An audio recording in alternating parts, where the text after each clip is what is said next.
ini dan saya bisa mencari solusi untuk masalah saya sendiri. Saya berharap praktek seperti ini terus dilakukan di sekolah. Saya senang tidak merasa takut karena saya diberi kesempatan menemukan solusi dari permasalahan saya untuk bisa lebih tertib lagi peraturan sekolah.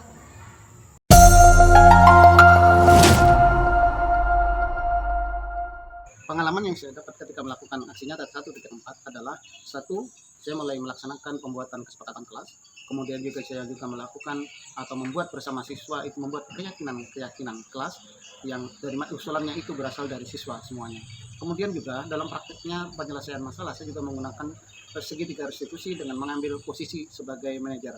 Hal ini memberikan kesempatan kepada siswa untuk bisa menyelesaikan ataupun mendapatkan solusi dari permasalahan yang didapati oleh siswa tersebut.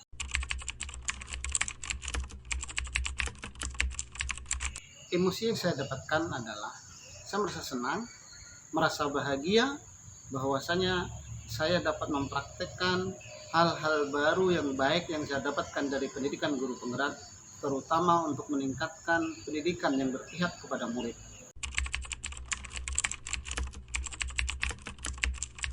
Hal-hal yang sudah baik yang terjadi saat ini adalah guru dan siswa sudah mulai bisa untuk menerapkan budaya positif di sekolah dengan cara mengambil posisi manajer sebagai guru dan siswa dapat membuat solusi-solusi dari permasalahan belajarnya di sekolah dari dalam dirinya sendiri. Hal yang perlu diperbaiki adalah kemampuan guru untuk lebih meningkatkan kembali budaya positif di sekolah berupa keahlian guru dalam menerapkan kontrol sebagai manajer. Kemudian juga siswa adalah meningkatkan kemampuan diri untuk dapat menyelesaikan masalah dari solusi yang dihadapinya sendiri.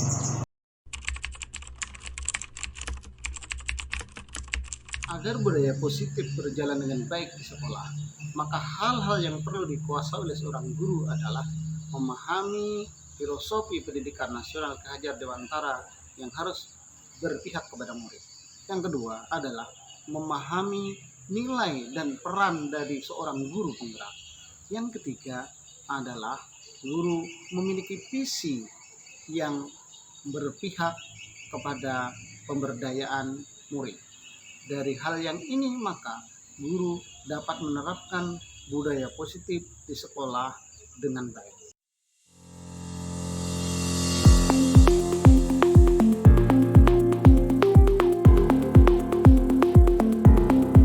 Five, four, three, two, one. Assalamualaikum warahmatullahi wabarakatuh. Bismillahirrahmanirrahim. Assalatu wassalamu ala asrafil anbiya'i wal mursalin wa ala alihi wa ashabihi ajma'in. Amma ba'd. Yang terhormat Kepala Sekolah MI Al-Islamiyah Umi Lumbang, yang kami hormati Bapak narasumber beserta Dewan Guru, tenaga pendidik dan kependidikan Miss Al-Islamiyah Umi Lumbang yang kami hormati pula. Untuk membuka acara ini, marilah bersama-sama kita membaca basmalah. Bismillahirrahmanirrahim. Rangkaian acara selanjutnya, sambutan dari Bapak Kepala Sekolah MI Al-Islamiyah Umi Lumbang kepada Bapak Haidi SPD, disilakan. Bismillah, Assalamualaikum warahmatullahi wabarakatuh. Yang mana pada hari ini dapat berkumpul menghadiri dalam rangkaian acara sosialisasi pemahaman penerapan budaya positif di sekolah. Selanjutnya selawat serta salam semoga selalu tercurahkan keharibaan junjungan Nabi besar Muhammad SAW, dan mudah-mudahan kita semua nantinya mendapat syafaatnya di yaumil akhir nanti, amin ya rabbal alamin. Yang saya hormati Bapak Ibu Dewan Guru Madrasah Ibtidaiyah Al Islamiyah Lumbang, dan juga yang sama-sama kita hormati dan ucapan terima kasih kepada Bapak Idi Sudipto pada hari ini selaku narasumber yang ingin menyampaikan, yaitu sosialisasi pemahaman penerapan budaya positif di sekolah. Nah, kira-kira itu yang dapat saya sampaikan pada kesempatan ini. Dan dengan bersama-sama kita membuka acara ini dengan resmi mengucapkan Bismillahirrahmanirrahim, dan mudah-mudahan acara ini lancar dan tuntas sampai akhir, amin ya rabbal alamin. Demikian kira-kira sambutan yang saya dapat sampaikan. Terima kasih atas perhatiannya dan mohon maaf atas kekurangannya. Wassalamualaikum warahmatullahi taala wabarakatuh. Selesainya pembacaan doa, semoga acara pada hari ini berjalan dengan lancar, serta ilmu yang kita dapatkan dapat bermanfaat bagi kita sebagai dewan guru untuk diterapkan di sekolah kita nantinya. Demikian opening ceremony pada kesempatan hari ini. Selanjutnya kita akan ikuti rangkaian acara sosialisasi pemahaman penerapan budaya positif di sekolah yang akan disampaikan oleh narasumber kita yang luar biasa. Beliau adalah guru yang mengajar di sekolah SMAN 1 Negeri Jaro. Beliau juga fasilitator sekaligus guru penggerak. Kita undang dengan hormat Bapak Edi Sudipto SPDI. Kepada Bapak disilakan. Bismillahirrahmanirrahim. Assalamualaikum warahmatullahi wabarakatuh.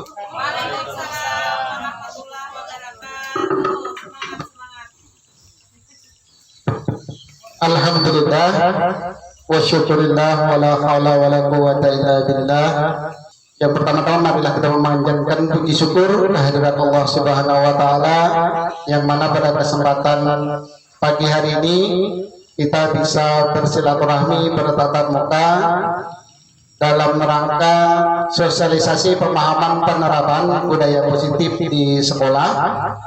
Bapak Kepala Sekolah, Bapak dan Ibu guru dan tenaga kependidikan Madrasah Ibtidaiyah Al Islamiyah Umi Lembang yang saya hormati, pertama-tama saya memohon izin untuk menyampaikan sosialisasi pada hari ini. Kemudian yang kedua, saya juga berterima kasih terutama kepada Bapak Kepala Sekolah, Bapak Ibu Dewan Guru serta staf tata usaha yang kiranya pada pagi hari ini berkenan hadir memenuhi undangan saya untuk pelaksanaan sosialisasi budaya positif di sekolah pada hari ini. Bapak dan Ibu yang saya hormati, sebelum kita memulai, saya ingin memperkenalkan diri dulu. Saya Edi Sudipto. Saya adalah sekarang bertugas sebagai fasilitator pendidikan guru penggerak angkatan 8 pada Balai Guru Penggerak Jawa Timur atau Balai Besar Guru Penggerak Jawa Timur. Kemudian saya juga sekaligus menjadi CKP Rekognisi angkatan 8 juga, yang pada hari ini mendapatkan tugas untuk mensosialisasikan. Ini menjadi tugas saya sebagai CKP Rekognisi dan akan kami laporkan sebagai bentuk tugas kami di modul 1.4 pada program pendidikan guru penggerak. Bapak dan Ibu yang saya hormati, Bapak Ibu terima kasih atas kesepakatan sudah Bapak Ibu berikan tadi, mulai dari serius namun santai, fokus, konsentrasi, kemudian mencatat hal-hal yang penting, kemudian menyimak ya tadi ya. Ini mudah-mudahan apa yang sudah kita sepakati kita akan dapat jalankan dalam sekira sejam atau 1,5 jam ke depan. Baik Bapak Ibu sekalian dan kapanpun. Artinya kebaikan itu berlaku dimanapun dan kapanpun. Disebut dengan budaya positif. Karena ada mungkin kebaikan-kebaikan yang baik di satu tempat tetapi tidak baik di tempat yang lain. Atau baik saat ini, saat akan datang itu menjadi tidak baik. Itu bukan budaya-budaya positif yang universal. Yang dimaksud di sini adalah budaya-budaya positif universal yang diakui oleh seluruh manusia di suku manapun dan dalam dianut oleh agama manapun. Ini adalah sebuah budaya positif. Artinya kebaikannya tidak berubah karena lokasi, zaman ataupun waktu ataupun agama yang dianut oleh orang-orang yang meyakini budaya positif ini. Baik Bapak Ibu, ini kaitannya dengan apa?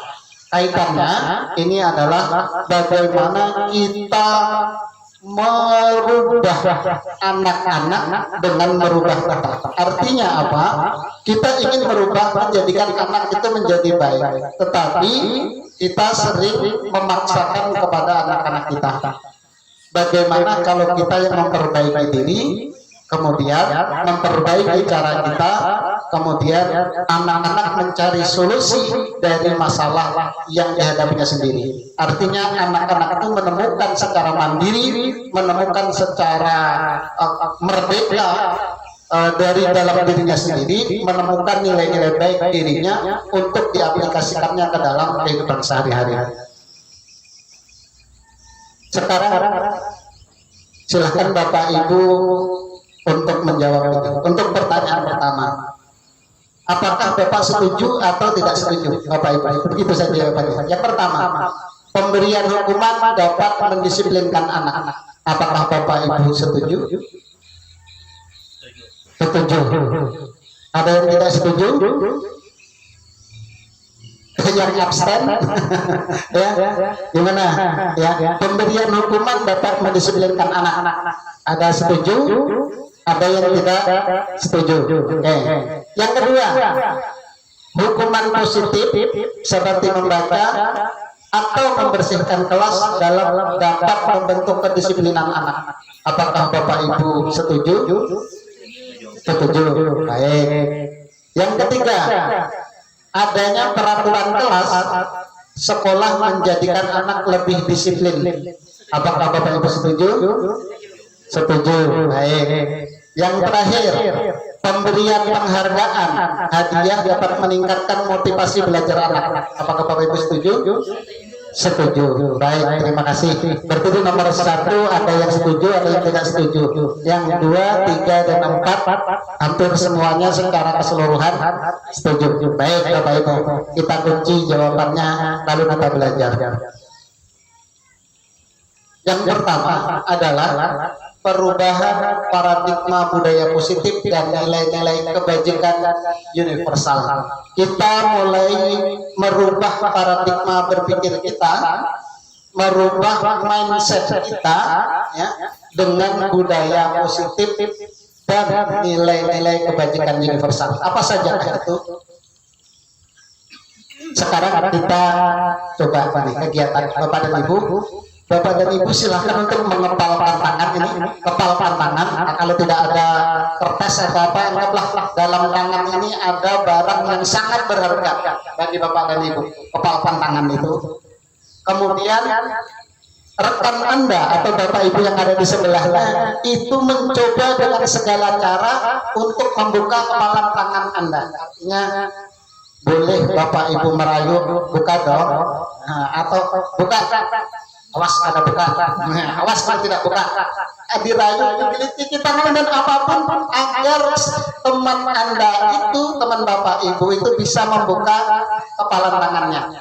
Nih boleh di sini, membujuk, menghardik, mengintimidasi, memarahi, menggoda, salah ketik nih, menggelitik, bahkan menawari Anda uang agar bersedia membuka kepala tangan. Anggap yang di dalam kepala tangan Bapak Ibu adalah sesuatu yang sangat berharga. Silakan Bapak dan Ibu Nih dengan siapa nih? Sebelah Ibu Sumira dengan Pak Johan ya kayaknya nih. Silahkan, ayo Pak. Bergantian. Satu yang menggenggam, satu yang mencoba untuk merayu membuka. Silahkan Bapak dan Ibu. Apakah ada yang membuka atau yang tidak? Silahkan Bapak Ibu. Bisa dua orang. Bapak dengan Ahmad, Pak Ahmad. Anu bisa semuanya Bu, cuma berbarengan, cuma satu menepal, satu tidak. Ayo, silahkan Bapak dan Ibu. Silahkan, apakah mau? Bisa, tolong Pak, buka Pak. Dari dalamnya apa? Anggaplah ini barang yang berharga. Silahkan.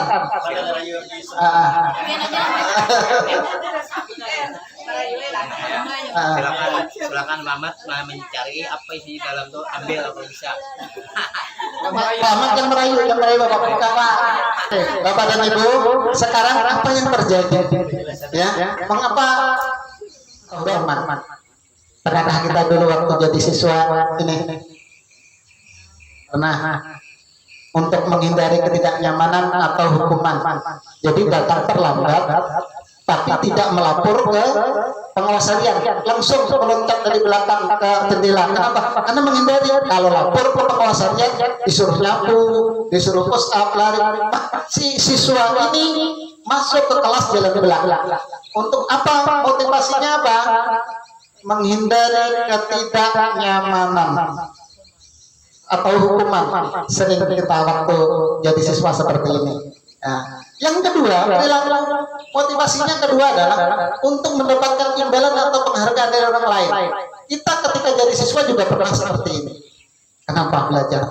Supaya saya mendapatkan juara satu, mendapatkan hadiah ini, atau mendapatkan pujian, atau mendapatkan apapun yang berupa menurut kita hal yang kebaikan. Ada imbalan dan ada penghargaan dari orang lain. Perilaku manusia. 1 dan 2 pernah kita lakukan. Saya yakin kita semuanya pernah melakukan yang ini. Kemudian yang ketiga, yaitu untuk menjadi orang yang mereka inginkan dan menghargai diri sendiri dengan nilai-nilai yang mereka percayai. Ini yang akan kita tuju Bapak Ibu. Bagaimana bisa kita menjadi orang yang mereka inginkan. Kita ingin menjadi orang yang memang benar-benar kita inginkan. Kita ingin jadi seperti apa sih? Kalau kita jadi guru, Bapak Ibu pengen jadi guru yang apa? Guru yang baik, perhatian kepada anak, menumbuhkan kesadaran pada anak. Ini adalah nilai-nilai kebajikan yang dimanapun itu dihargai. Seorang guru itu harus begitu dalam diri. Ketika kita ini motivasinya ini untuk menjadi orang yang kita inginkan dan menghargai diri sendiri. Menghargai diri sendiri itu berarti bukan karena ini, bukan karena ini, atau bukan dengan ini. Menghargai diri sendiri dan juga nilai-nilai yang kita percayai. Kalau saya seorang guru, maka ketika saya mengajar, saya tepat waktu itu bukan karena adakah kepala sekolah, tidak adakah kepala sekolah, tidak jadi masalah, karena yang saya kerjakan bukan karena faktor eksternal, karena diri saya sendiri, karena saya ingin menghargai diri saya sendiri. Seperti itu. Ini motivasi perilaku manusia. Bagaimana kita bisa menggeser motivasi kita dari yang 1, 2 menjadi yang ketiga. Amin. Mudah-mudahan kita bisa semuanya. Kita semuanya belajar. Ya. Saya berbicara di sini bukan saya sudah semuanya, tidak. Kita semuanya belajar di sini. Bagaimana menumbuhkan, ya, seperti itu. Nah ini. Ki Hajar Dewantara, Bapak Pendidikan berkata, merdeka itu tidak hanya terlepas dari perintah, akan tetapi juga cakap buat pemerintah diri sendiri. Jadi yang namanya merdeka belajar itu bukan belajarnya bukan karena diperintah. Merdeka mengajar bukan mengajarnya bukan karena diperintah. Jadi orang yang merdeka itu lepas dari perintah. Lepas dari perintah. Tidak ada orang yang bisa memerintah orang yang merdeka. Tidak ada bisa orang yang memerintah orang yang merdeka. Kenapa? Tidak bisa menyalahkan orang yang merdeka. Kenapa? Tidak bisa disiplin orang mendisiplinkan orang yang merdeka. Kenapa? Karena orang itu tidak bisa tidak ada sesuatu yang keluar dari nilai-nilai kebajikan universal tadi. Orang yang merdeka itu cakap buat memerintah diri sendiri. Artinya apa? Memerintah itu bukan memerintah orang lain, tetapi memerintah diri sendiri. Seperti itu. Intinya di situ. Bukan orang yang merdeka bukan hanya terlepas dari perintah orang lain, tetapi juga harus cakap memerintah diri sendiri. Tidak cukup kita hanya sampai sini.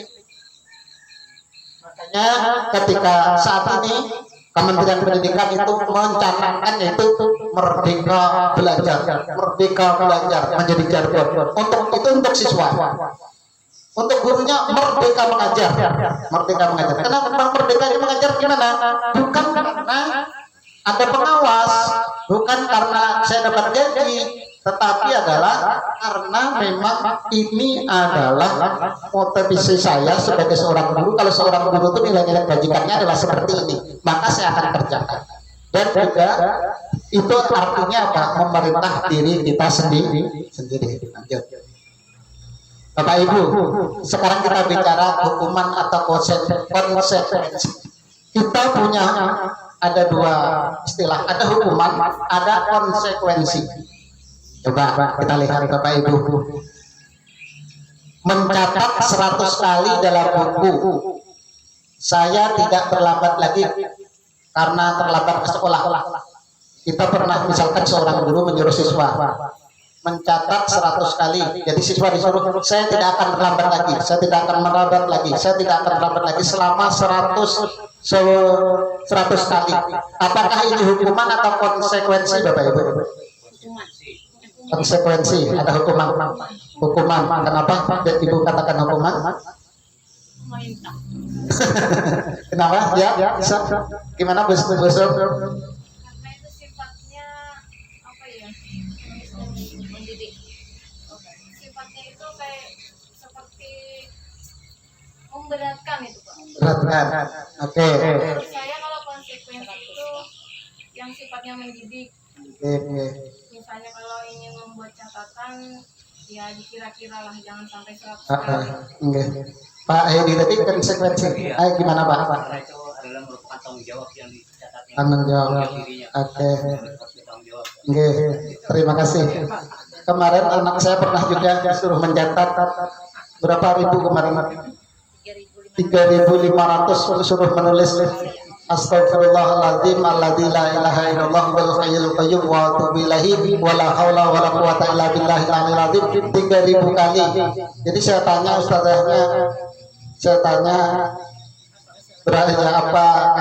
berapa tahun mengajar sudah. Ternyata itu guru anak-anak yang baru apa namanya? Baru lulus dan mengajar itu pengabdian. Jadi seperti itu. Jadi saya tanyakan. Jadi maksudnya seperti apa? Sudah 3.000 itu disuruh pulang karena tulisannya perintahnya astagfirullah. Tulis astagfirullah sampai 3.000 kali. Kalau tidak salah kemarin itu suruh pulang harus sampai wala haula wala quwata illa billahil aliyil azim. Jadi setelah saya berbicara dengan dia itu nggak lagi ya ustadzahnya, karena ada guru yang lain kan nggak lagi. Nah ini Bapak Ibu, ini ada yang menjawab hukuman atau konsekuensi. Nggak apa-apa, terakhir kita akan. Yang kedua, lari mengelilingi lapangan basket 2 kali karena terlambat hadir di sekolah. Hukuman atau konsekuensi? Hukuman, ada yang konsekuensi? Hukuman. Dan nomor 3, murid diminta push up 15 kali karena tidak menggunakan masker ke sekolah.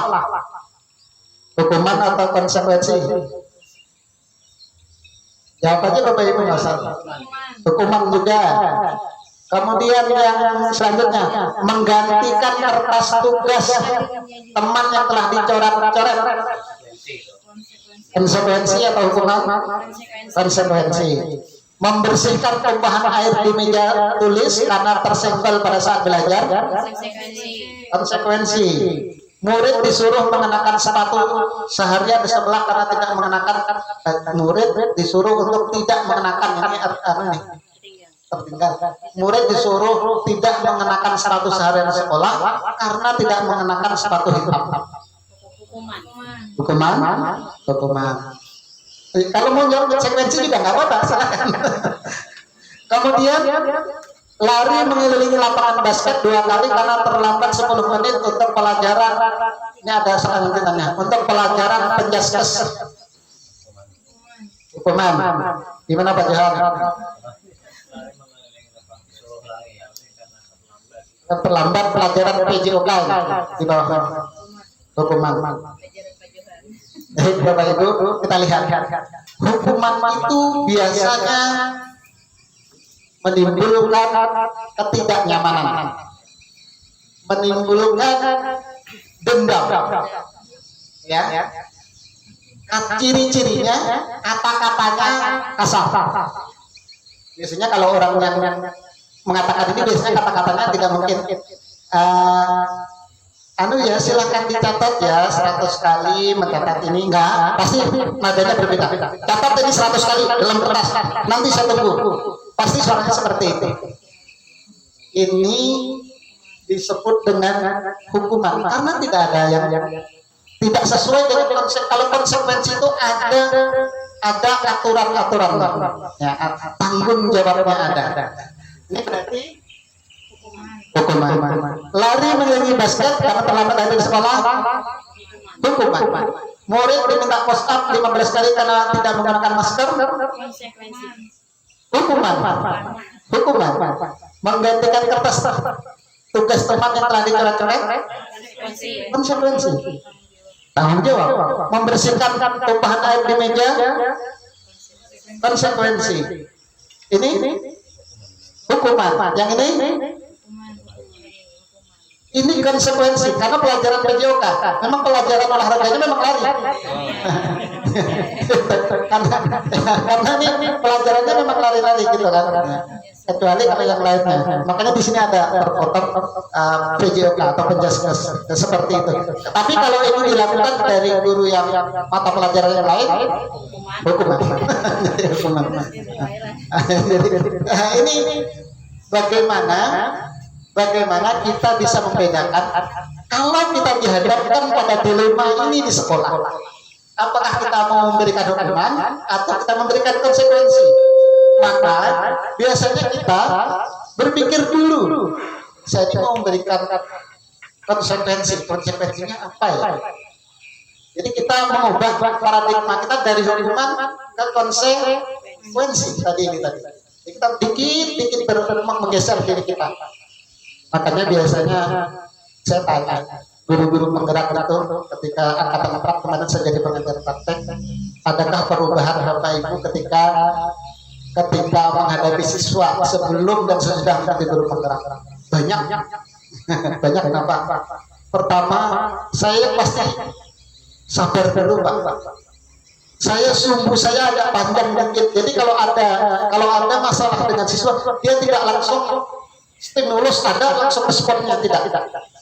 Tetapi ada jeda. Kalau ada sesuatu langsung kita respon, itu namanya cenderung kepada hukuman. Tidak berpikir lambat. Kita ini berpikir cepat lebih sering. Baik mana Bapak Ibu berpikir cepat atau berpikir lambat?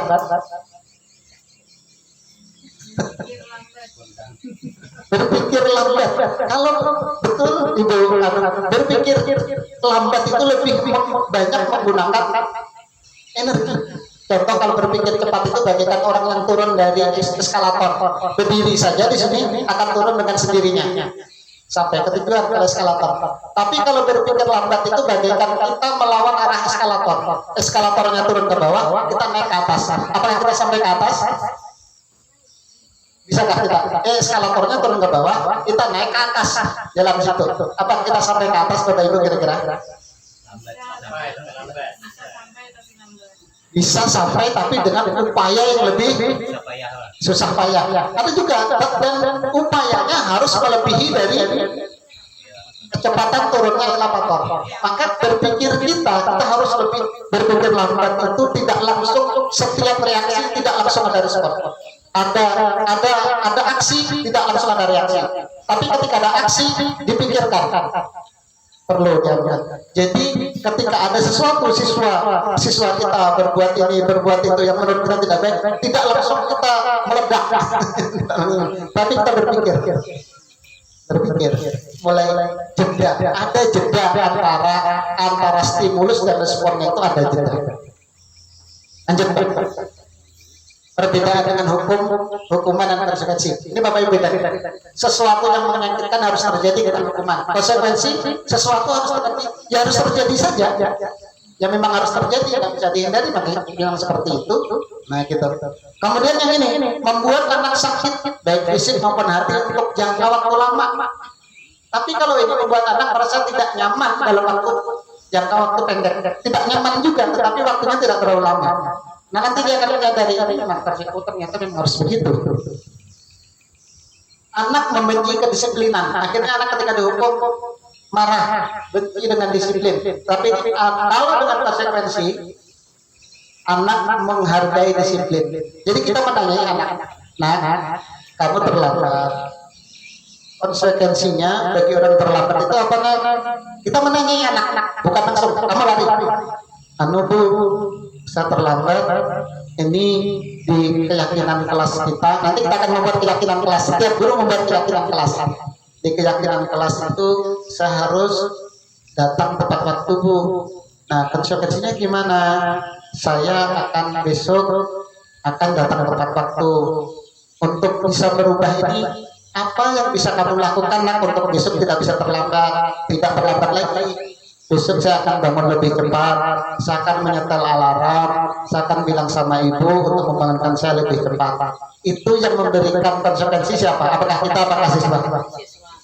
Siswa. Jadi kita tidak memerintah siswa, besok kamu harus setel alarm, minta mama kamu untuk membangunkan, tidak. Tapi kita menanya anak, nah yang bisa membangunkan kamu di rumah siapa sih? Mama bilang, adakah yang lagi yang lain? Ada kakak. Jadi besok siswa itu bisa ini anak-anak gaya disiplin dan dia tidak merasa dihakimi untuk setiap kesalahan atau pelanggaran disiplin bagi siswa. Yang ini mendorong anak menyakiti diri sendiri karena hukuman bisa prestasi dan lain sebagainya. Apalagi anak-anak yang besar SMP SMA itu tidak bisa di sembarangan kita memerintah mereka, tidak mau memberontak mereka. Kalau anak-anak yang masih TK itu memberontak, tapi memberontaknya mungkin di belakang, memberontaknya di belakang. Ada 1-2 mungkin yang berada di muka, tetapi jarang.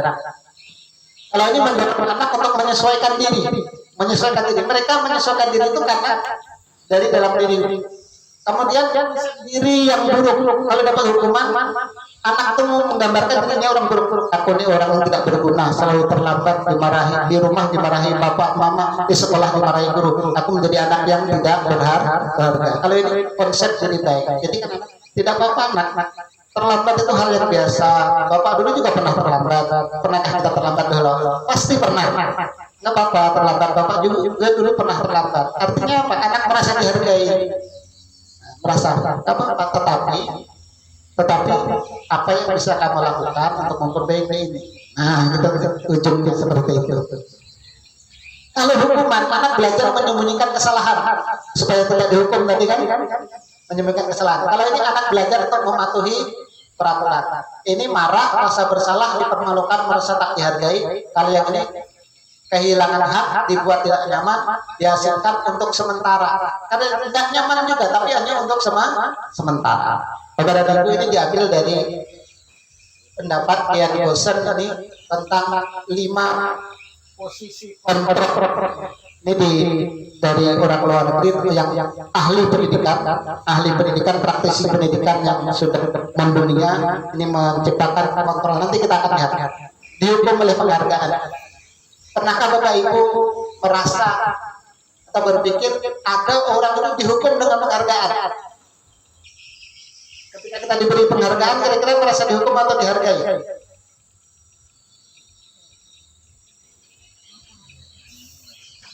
Coba kita pahami Bapak Ibu, penghargaan berlaku sama dengan hukuman. Ternyata penghargaan itu adalah dua sisi mata uang. Penghargaan dengan hukuman itu adalah dua sisi yang sama. Dalam arti meminta dan membujuk seseorang untuk melakukan atau memenuhi satu tujuan tertentu dari orang yang meminta bujuk. Coba kita membujuk orang, Bapak Ibu tadi membujuk orang, ini membuka, itu bisa dengan menggunakan hukuman. Awas kalau tidak membuka, kupukul. Atau kalau mau membuka ini, kontraktor makan, kuberi duit, kuberi uang dan sebagainya. Artinya sama nggak? Untuk membujuk apa tidak ini? Meminta atau membujuk seseorang untuk melakukan atau memenuhi suatu tujuan tertentu dari orang yang meminta atau membujuk. Betul ini ya? Betul. Dorongan yang ada bersifat eksternal atau faktor ketergantungan. Nah, membukanya dalam arti karena diancam. Jadi eksternal ya, eksternal. Tapi kenapa kamu membuka? Ya karena saya ingin membuka saja. Orang mau meminta buka ini, maka bukan karena permintaan, karena saya ingin membuka diri saya kepada dia. Saya ingin membuka hal yang berharga dari saya ini, saya buka kepada mereka agar kebaikan yang ada pada diri saya menyebar. Ini adalah motivasi internal ya, hukuman. Oleh karena itu penting membuat sebuah keyakinan yang disepakati bersama-sama dan semua anggota. Nanti di kelas Bapak Ibu membuat satu keyakinan kelas yang dimusyawarahkan dengan sebuah. Gak usah banyak-banyak, 3 sampai 5 aja.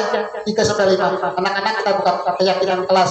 Keyakinan kelas itu adalah hal-hal positif, hal-hal baik yang diyakini kebaikannya dimanapun dan kapanpun. Misalkan apa anak-anak? Patuh. Berarti nanti kalau ada pelanggaran anak-anak, hal yang kamu lakukan ini sudah sesuai dengan keyakinan kelas kita belum Bu. Kalau yang belum yang mana? Saya tidak patuh, kepatuhan saya berarti tidak sesuai dengan patuh. Nah, kalau tidak sesuai, bagaimana caranya agar kamu bisa menyesuaikan itu? Lalu dia mencari solusi dari permasalahannya dia sendiri. Dihukum oleh penghargaan ini juga begini. Kalau kita memberi penghargaan kepada satu orang, berarti menyakiti yang tidak diberi penghargaan. Juara 1 diberikan hadiah, juara 1, 2, 3 bisa dapat hadiah ya. Juara 4, 5 dan seterusnya itu, walaupun dia tidak terucap dalam hatinya, dia merasa tidak dihargai secara sama dalam kelas itu. Makanya dalam kurikulum Merdeka itu dihapuskan ranking itu. Karena dalam kurikulum Merdeka meyakini adanya kepandaian majemuk. Artinya bukan kepandaian itu bukan karena ininya saja otak pengetahuan kognitifnya, tetapi mempunyai kecerdasan majemuk, kecerdasan yang lain. Mungkin dia secara kognitif dia lemah, tetapi secara kecerdasan yang lain dia bagus. Tapi kita kan semuanya di kelas menilainya berdasarkan nilai angka. Nah seperti itu. Maka kita berusaha anak-anak kita yang tidak juara 1 jangan dimarahi. Biarkan ya, kalau kita marahi akan mematikan keyakinan dirinya sendiri bahwa dia itu adalah orang yang terbaik. Setiap anak adalah terbaik versinya. Tidak bisa kita menyamakan dengan versi orang lain. Anak kita adalah versi terbaik dari anak kita. Si A adalah versi terbaik dari A, bukan untuk dibandingkan dengan yang lain. Baik, kita terus ya. Persamaan penghargaan sama dengan hukuman masih. Pengaruhnya jangka pendek dan jangka panjang. Penghargaan tidak efektif, penghargaan menurunkan kualitas, penghargaan mematikan kreativitas. Ini bukan ada penelitian di sini, ada penelitian. Penghargaan merusak hubungan, mengurangi motivasi intrinsik, mengurangi ketepatan. Ini berdasarkan dalam satu perusahaan, ketika dia bekerja tanpa ada penghargaan dan hukuman ini, mereka bekerja dengan baik, capaiannya baik. Ketika itu bosnya memberikan reward, kemudian bagi siapa yang bisa melakukan akan dapat ini, maka motivasi yang dia kerjakan tidak lagi tumbuh dari dalam dirinya sendiri. Ketika berganti bosnya, berganti tidak ada lagi penghargaan, maka akan berhenti kreativitasnya, turun kualitas kerjaannya. Kenapa? Berganti kebijakan. Misalkan di sekolah kita, kepala sekolahnya sering beri penghargaan kepada guru atau siswa, ganti kepala sekolahnya tidak pernah memberikan ini. Pasti ada yang ngomong, dulu waktu ini begini. Itu kenapa? Karena ketika kita mengerjakan sesuatu itu lahir dari, bukan dari motivasi intrinsik seperti itu. Agak percepat. Sekarang kita belajar restitusi. Bapak Ibu namanya restitusi. Restitusi adalah proses menciptakan kondisi bagi murid untuk memperbaiki kesalahan mereka, sehingga bisa kembali pada kelompok mereka dengan karakter yang lebih kuat. Restitusi juga merupakan proses kolaboratif yang mengajarkan murid mencari solusi untuk masalah mereka dan membantu murid berpikir tentang orang seperti apa yang mereka inginkan, yang menjadi tujuan mulia, dan bagaimana mereka harus memperlakukan orang lain. Ini dalam pendidikan guru penggerak ada namanya segitiga. Ya, apakah ada di sini? Belak. Ya, silakan. Restitusi ini ada tiga namanya segitiga restitusi. Yang pertama ini menciptakan kondisi bagi murid untuk memperbaiki kesalahan mereka. Artinya ketika terjadi kesalahan itu kita stabilkan dulu identitas mereka. Kalau misalkan dua anak berkelahi, maka kita stabilkan dulu. Tidak bisa ketika dia langsung berkelahi langsung kita tengahi, langsung berikan ceramah dan sebagainya. Tenangkan dulu, stabilkan, tanya mereka, ada apa nak ini? Tadi kamu kenapa sampai begitu? Tanya, saya begini. Oh iya, kenapa? Oh, berikan penguatan bagi dia. Saya dihina Pak, maka saya marah, saya disebut begini. Oh begitu, ya nggak apa-apa. Saya pun kalau dihina juga marah. Tetapi yang kamu kerjakan tadi sampai melukai temannya yang lain, apakah itu baik menurutmu? Tidak baik Pak. Nah, kalau tidak baik, apa nih keyakinan di dalam kelas kita yang kita yakini bersama? Saya berarti ini tidak toleran dengan orang lain, atau saya menyakiti orang lain. Nah, ini stabilkan dulu Pak Ibu. Ya. Artinya apa? Segitiga restitusi ini menggambarkan pertama ketika terjadi pelanggaran, maka stabilkan anak itu. Jangan langsung disalahkan. Walaupun pekerjaannya salah. Ya misalkan mengambil benda orang lain. Jangan langsung, kenapa kamu mencuri ini hak orang lain? Jadi kita tanya, kenapa? Jadi mengambil punya temannya uang segini, saya tidak bisa beri sama orang tua. Saya lapar. Oh begitu. Kamu tahu nggak, saya kalau orang lapar biasanya memang cenderung berbuat seperti itu. Tapi tidak apa-apa. Nanti kita akan mencari solusinya. Saya atau begini kata-katanya, saya tidak mau mencari kesalahan kamu, tetapi mari kita bersama-sama mencari solusinya. Bagaimana supaya tidak terjadi mengambil hak orang lain. Nah ini stabilkan dulu. Ketika sudah stabil, tanya ke keyakinan kelasnya yang tidak sesuai dengan pekerjaan kamu ini, apakah sudah sesuai dengan keyakinan kelas? Pasti dia jawab belum. Yang mana yang belum? Saya tidak menghargai hak milik orang lain. Lalu bagaimana? Apa yang bisa kamu kerjakan untuk memperbaiki perbuatan kamu? Atau pertanyaan, kamu ingin menjadi orang seperti apa? Saya ingin menjadi orang yang baik Pak, pasti begitu kan? Tidak mengambil hak orang lain. Lalu bagaimana? perilaku atau solusi yang kamu tawarkan agar kamu menjadi apa yang kamu inginkan. Dia akan bercerita, pasti bercerita. Tapi kalau kita langsung maka mungkin dia anaknya akan malu, bisa berhenti sekolah dan lain sebagainya. Ini adalah cara-cara penyelesaian dengan menggunakan segitiga restitusi. Nanti ada tampilannya. Keyakinan kelas. Ini Bapak Ibu yang perlu kita lihat. Mengapa keyakinan kelas bukan peraturan kelas? Kalau kita di sini kelas, keyakinan atau peraturan Bapak Ibu? Peraturan. Apa bedanya peraturan dengan keyakinan? Dibuat oleh guru. Kalau keyakinan, alhamdulillah, bagus Bapak Ibu. Mengapa kita memilih kata-kata keyakinan kelas? Karena keyakinan kelas ini dibuat secara kolaboratif oleh siswa itu sendiri. Kalau keyakinan kelas ini dibuat secara bersama-sama oleh kelas, maka mereka merasa bertanggung jawab untuk melakukan ini. Tapi kalau peraturan kelas, biasanya siswa tidak mendapatkan porsi yang cukup untuk ikut andil dalam sini. Guru yang bikin, siswa harus ini, siswa harus ini, siswa harus ini. Betul, seperti itu ya. Betul, seperti itu. Contoh Bapak Ibu, mengapa kita memiliki peraturan menggunakan helm ketika berkendara roda? Kenapa kita harus memakai helm ketika bersepeda motor? Apa alasannya? Supaya aman. Yang ini supaya karena ada peraturan atau karena keselamatan?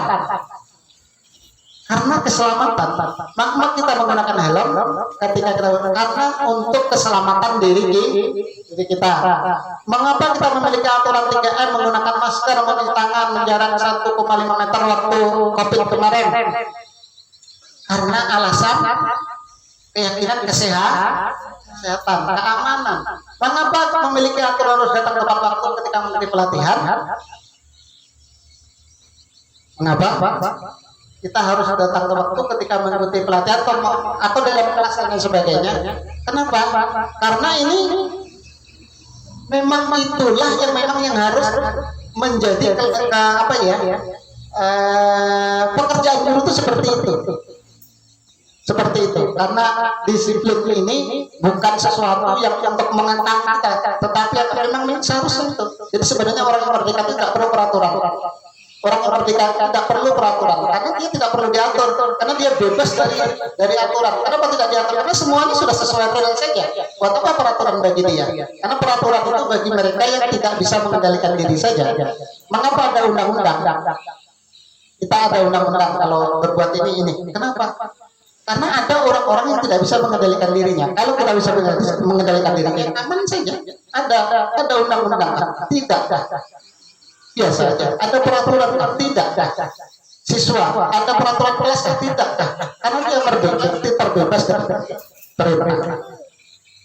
Mengapa keyakinan kelas?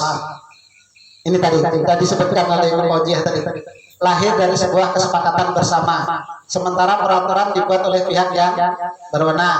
Keyakinan kelas mengandung motivasi intrinsik karena yang membuat siapa? Siswa sendiri. Sementara peraturan motivasinya internal karena ada aturan. Kenapa pakai helm? Karena kalau tidak pakai helm dikena tilang eksternal. Kenapa pakai helm? Ini untuk keselamatan diri saya sendiri. Kalau saya jatuh, tadi Ibu Islah jatuh situ ya. Kenapa pakai helm? Aman. Nah, kadang-kadang tidak pakai helm nggak aman. ini seperti ini eksternal. Keyakinan di kelas dilaksanakan untuk melaksanakan tanggung jawab, sementara peraturan kelas itu untuk menghindari rasa takut dan ketidaknyamanan. Ini Bapak Ibu, keyakinan kelas ini melaksanakan tanggung jawab atau konsekuensi tadi. Karena kita membuat, maka kita ada konsekuensinya. Kalau peraturan kelas menghindari rasa takut dan ketidaknyamanan saja. Ini yang membedakan.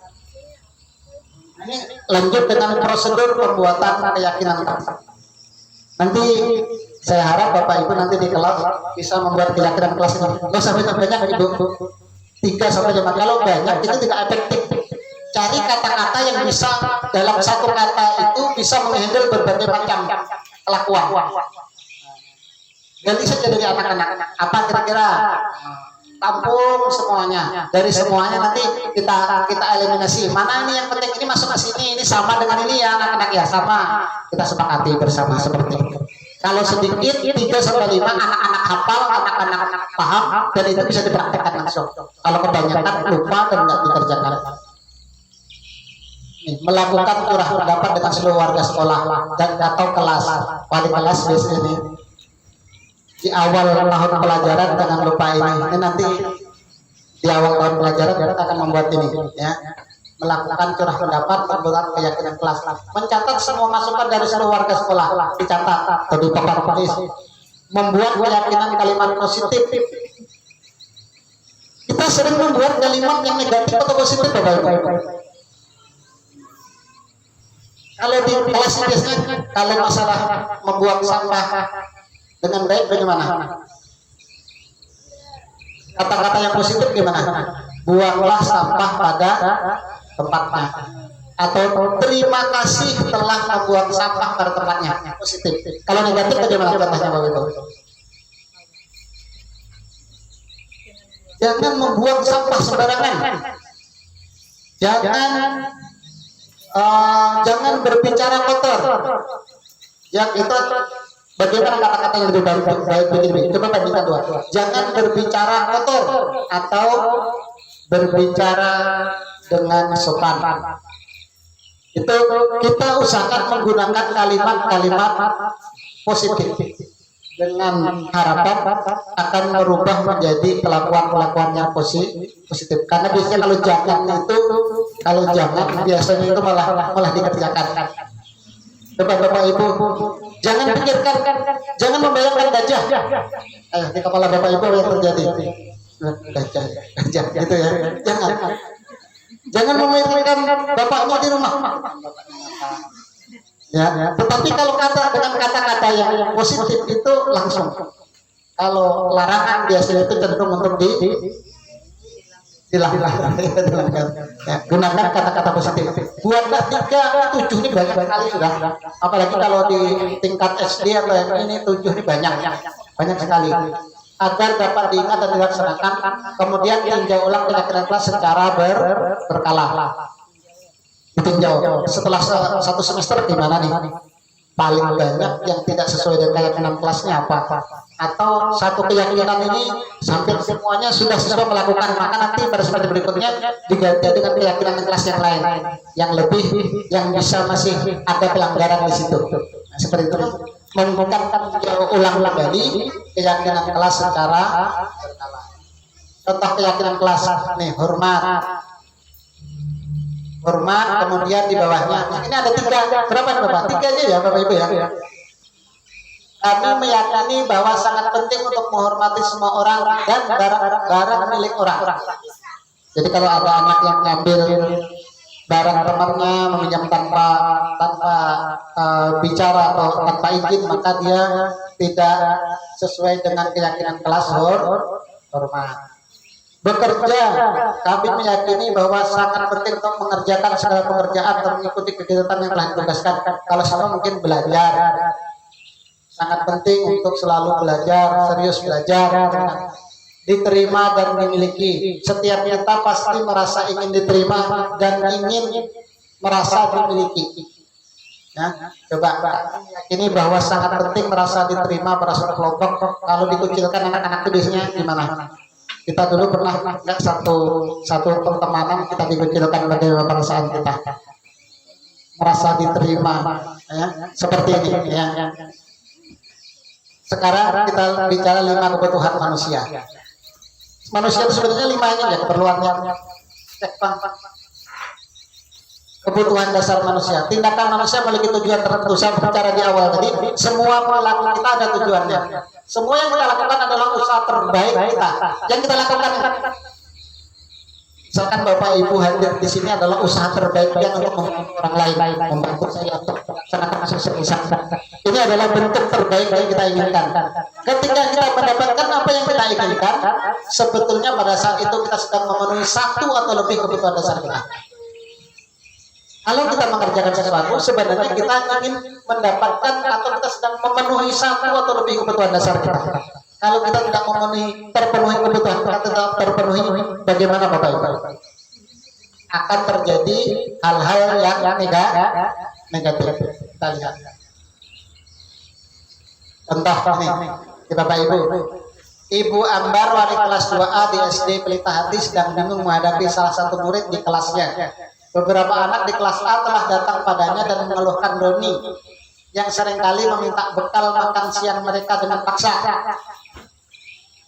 Jika Ambar menghadapi situasi seperti ini, Bu Ambar ya, apa yang akan Anda lakukan?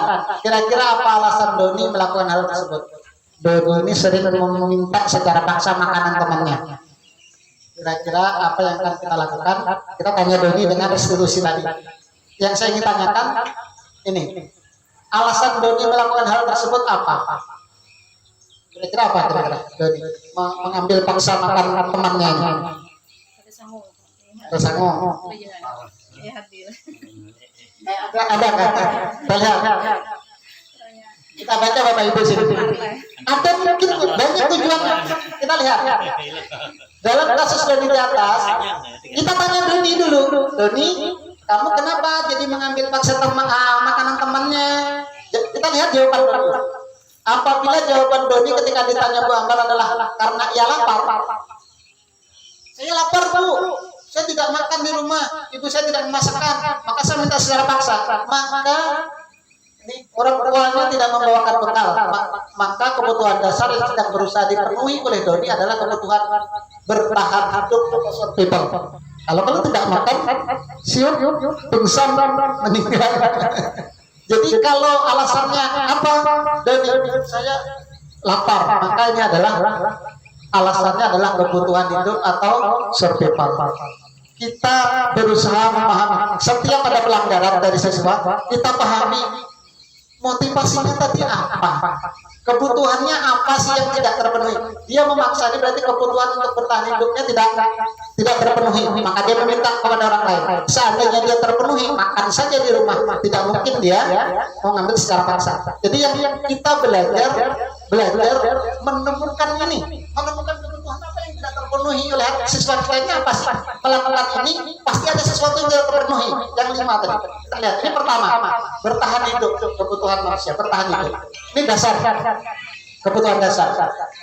Yang kedua, kita tanya lagi, apabila Doni menjawab bahwa alasannya mengambil karena dia merasa senang temannya jadi memperhatikan dia, bukan karena lapar, makan ya. Orang tuanya memberi sangu, memberikan duit, tetapi dia melakukan itu senang hatinya jadi memperhatikan dia.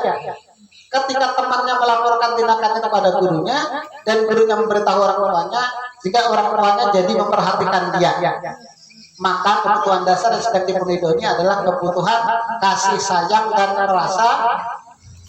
merasa untuk diterima. Berarti dia kurang kasih sayang. Di mana kita mengetahui dari jawaban anak tadi? Dari jawaban anak kita bisa mengetahui kebutuhan apa dari anak yang tidak terpenuhi. Kalau sudah tahu sebabnya mudah, mencarikan solusinya mudah. Kalau sudah tahu sebabnya, kadang-kadang kita yang salah, sakit kepala, tapi nukar obatnya, beli obatnya untuk sakit yang lain, sakit kaki misalkan, yang lain. Gitu. Apabila jawaban Doni dalam kasus tersebut adalah dia merasa bosan dengan bekal makanan yang dibawakan ibunya di rumah dan ingin mencoba makanan teman-temannya yang beraneka ragam, maka dia sedang berusaha memenuhi kebutuhannya akan kebebasan. Tanya, Pak, makanan dari ibu ini tiap hari cuma ini saja, ikan terus. Kadang-kadang ikan juga, ikan kering, gitu kan. Nah, berarti dia ingin kebebasan. Ada berapa kebutuhan hidup sudah Bapak Ibu nih? 1, 2, 3. Ada bertahan hidup, kasih sayang dan merasa ingin diterima, kemudian kebebasan. Lanjut lagi. Apabila Doni melakukan karena iseng saja, saya senang aja Bu, nggak ada kamu bawa bekal, bawa dimasakan ibumu, dibawa, tapi karena dia iseng. Kenapa? Iseng saja Bu, ingin menikmati ekspresi wajah teman-temannya yang kesal. Ada loh Bapak Ibu, siswa seperti ini ada. Kalau temannya itu marah, dia senang melihat ekspresi mukanya, dia senang. Ada anak-anak seperti itu.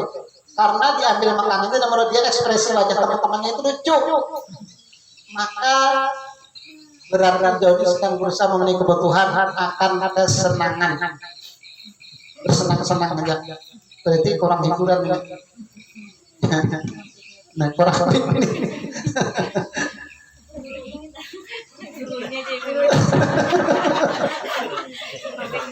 Lanjut lagi.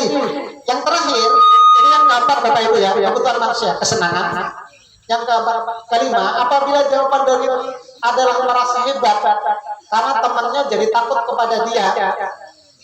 Lagi senang aja Bu, saya kalau teman-teman supaya orang-orang itu takut sama saya gagah, saya kuat, maka dia ingin menuruti keinginannya. Maka sebenarnya dia sedang berusaha memenuhi kebutuhannya, yaitu kekuasaan. Rasanya di kelas kita tuh ada dari motif kebutuhan yang pertama tadi, dari yang bertahan hidup walaupun jarang-jarang tapi kadang-kadang ada. Kemudian kalau yang ini karena kurang kasih sayang atau merasa diterima ada juga. Kemudian yang karena ingin kebebasan juga ada. Kemudian yang karena iseng, karena senangan aja ada orang itu yang kenapa kamu mencoba, senang aja. Senang aja. Kali ini orang karena ingin merasa hebat maka dia perlu kebebasan. Makanya tadi kebutuhan manusia yang pertama tadi apa? Survival, bertahan hidup, kemudian kasih sayang. Makanya kita merasa kasih sayang, makanya kalau ada orang yang tidak memberikan kasih sayang yang sesuai, biasanya kita saring. Ibu-ibu biasanya marah, nih kurang bapaknya kurang perhatian, dia marah. Kasih sayang. Nah kemudian kalau ada ini kebutuhan kebebasan, keempat adalah kesenangan, yang kelima adalah kekuasaan. Jadi ini itu saja kebutuhan manusia itu seperti itu. Kalau itu kelima-limanya terpenuhi, insya Allah manusia itu akan berjalan istiqomah, lurus saja. Kenapa ada pencuri? Kadang-kadang kasihan pencuri dipukuli, ada yang dibakar, tapi tidak ada yang menanyai pencuri itu. Ya pencuri mungkin dia sudah seminggu atau 3 hari tidak makan, anaknya kecil nangis, istrinya kelaparan, anak istrinya kelaparan di rumah. Ketika dia mau mencari pekerjaan tidak ada yang memberikan pekerjaan, meminta tidak ada yang memberi. Kadang-kadang tetangga dari pencuri ini yang perlu mendapatkan menanggung dosa curinya itu kadang-kadang seperti itu Bapak Ibu. Karena dia tidak menyadari tetangganya sedang merasa kekurangan. Nah ini kadang-kadang seperti itu. Lanjut, 5 posisi kontrol. Ini Bapak Ibu kita cek kita berada dalam posisi kontrol yang keberapa. Anto sering datang terlambat ke sekolah dan tidak sekolah saat pukul 8. Padahal pembelajaran dimulai pukul 7:30. Anto juga kadang-kadang lupa membawa buku dan pulpen dengan alasan terburu-buru. Penerapan disiplin seperti apakah yang akan dilakukan untuk kasus Anto? Mengapa? Kita lihat dengan studi kasus ini, kita lihat 5 posisi kontrolnya. Kita bisa memilih dari satu studi kasus ini Bapak Ibu, kita bisa memilih 5 macam kontrol. 5 macam kontrol. Ya, kita studinya kasusnya satu aja. Kita cek. Yang pertama, posisi kontrol dosen ini, guru perlu meninjau kembali penerapan disiplin di ruang kelas. Apakah sudah efektif atau apakah berpusat memerdekakan dan memandikan murid atau bagaimana dan mengapa. Di sini Dr. William Glasser menyimpulkan ada 5 posisi kontrol yang diterapkan oleh seorang guru, orang tua, ataupun atasan dalam mengontrol.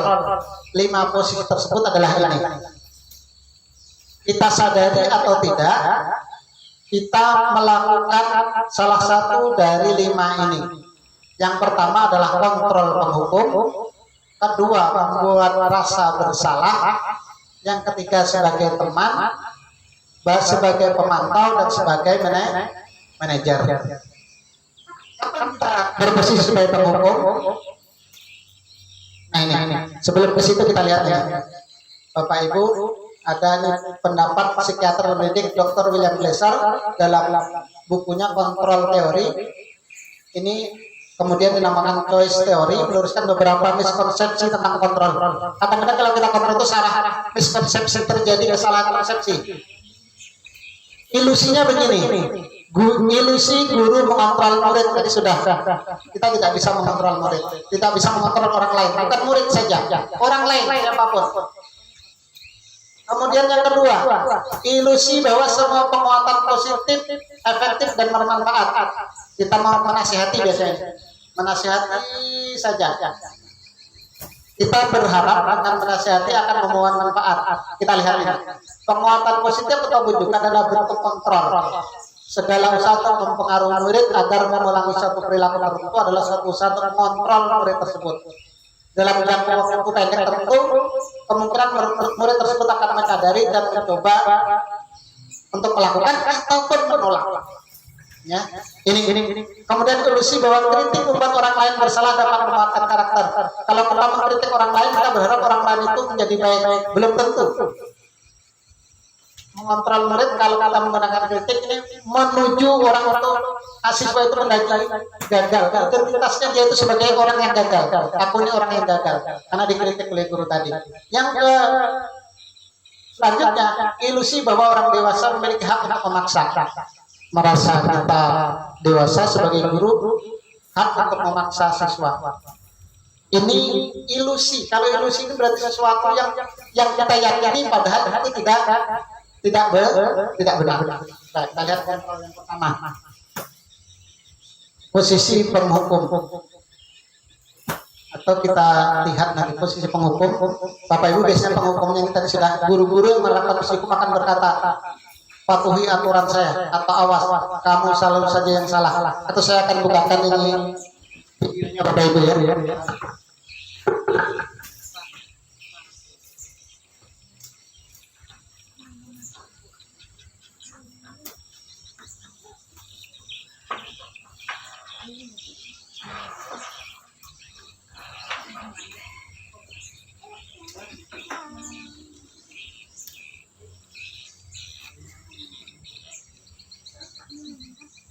Bluetoothnya apa ini ya? Saya akan itu Bluetoothnya.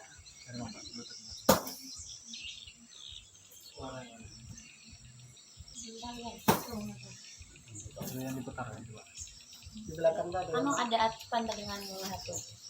Ya, mic-nya atupan. Atupan enggak? Iya.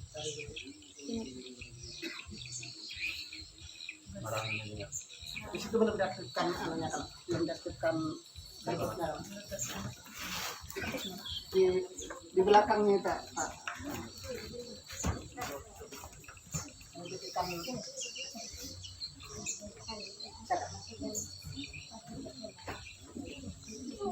Bisa jadi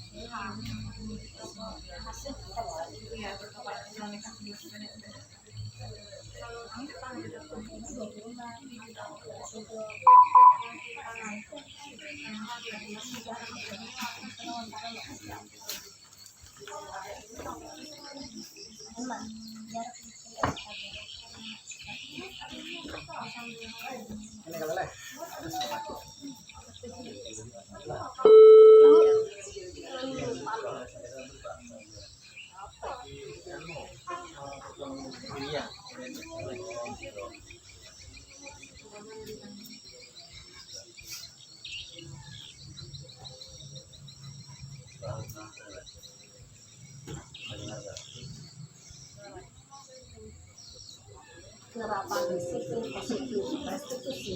Salah satu program yang dikembangkan adalah 5 posisi kontrol. 5 posisi kontrol dalam restitusi adalah proses perjalanan seorang pendidik agar dapat mengenali dirinya. Pada video kali ini, kita akan membahas tentang 5 posisi kontrol yang dikembangkan oleh Diane Gosson dan contoh penerapannya.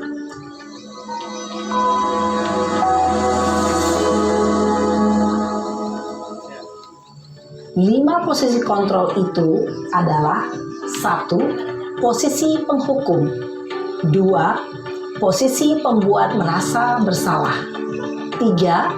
Posisi teman, 4. posisi pemantau atau monitor, dan 5 posisi manajer. Untuk lebih memahami kelima posisi tersebut, mari kita saksikan kasus Naren yang terlambat hadir 20 menit di sekolah dan melihat bagaimana kelima posisi kontrol dalam menghadapi masalah tersebut.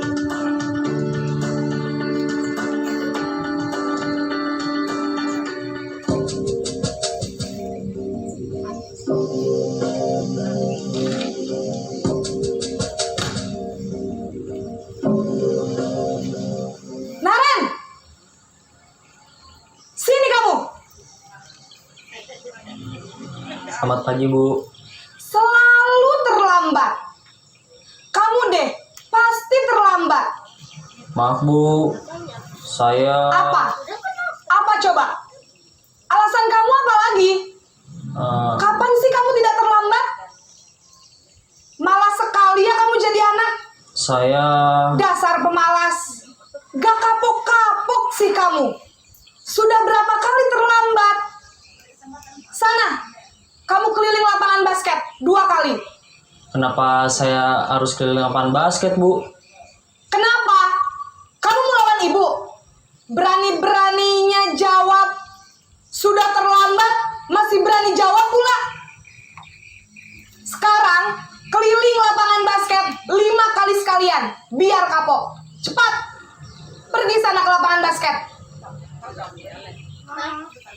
Posisi penghukum biasanya berbicara dengan nada tinggi, menghardik, menunjuk-nunjuk, menyakiti, dan menyindir.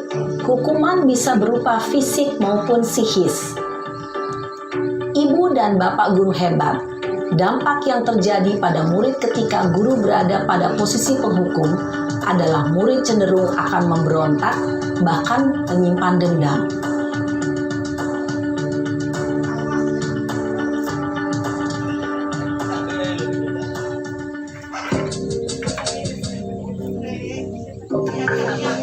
Posisi yang kedua. Naren!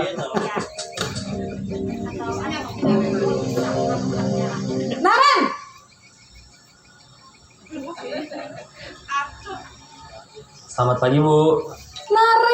Naren. Kamu kenapa terlambat lagi, nak? Ya Tuhan, Naren. Kamu senang ya bikin ibu susah ya?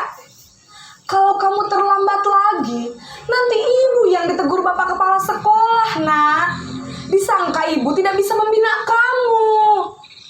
Duh, gimana ini? Maaf, Bu. Duh, Gusti Naren. Kamu suka ya kalau ibu ditegur bapak kepala sekolah? Terus, sekarang ibu harus tulis apa yang di buku absen? Ini kamu sudah sering terlambat loh. Ibu harus apa coba?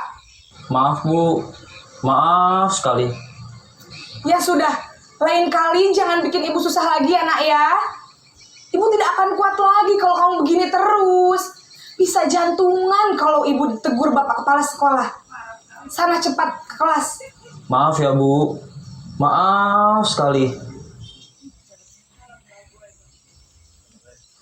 Posisi pembuat rasa bersalah berbicara dengan nada tenang, cenderung lembut. Namun kata-kata yang diutarakan membuat murid merasa menjadi orang yang gagal.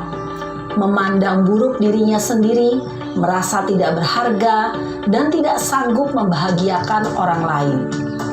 Ketika guru mengambil posisi pembuat rasa bersalah, murid akan menganggap dirinya yang bersalah dan ia akan menyimpan emosi negatif tersebut di dalam dirinya.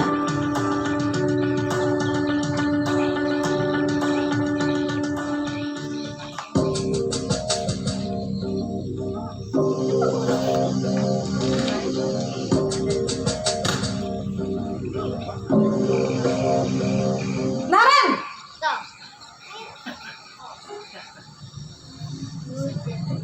Selamat pagi, Bu. Wah, sudah jam berapa ini, nak? Terlambat lagi ya, sayang. Iya, Bu.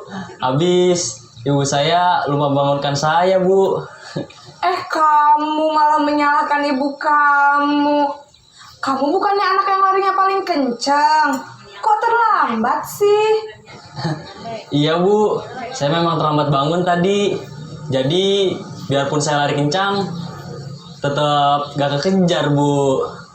Ya sudah sana, nanti lain kali larinya lebih kenceng lagi ya, biar gak terlambat lagi. Bikin seneng ibu, demi ibu. Bisa kan?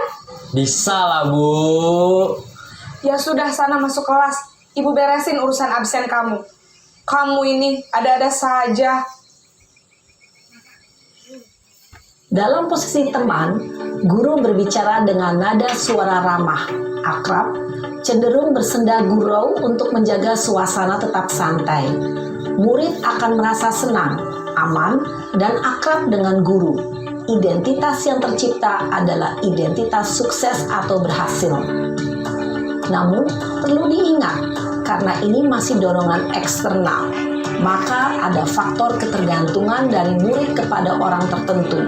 Di sini guru absennya, sehingga di lain waktu murid bisa berperilaku baik, namun hanya kepada orang-orang tertentu saja.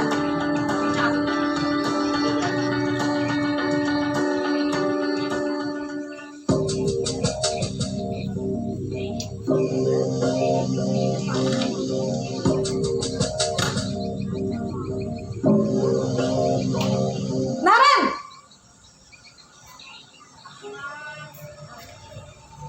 Selamat pagi Bu. Naren, apa peraturan sekolah kita tentang jam berapa kita harus masuk sekolah, nak? Kita harus di sekolah jam 7 Bu. Iya, betul. Sekarang sudah jam 7.20. Naren sudah tahu konsekuensinya jika terlambat hadir. Paham Bu. Saya harus tinggal kelas pas jam selama 20 menit. Iya, benar. Konsekuensinya demikian.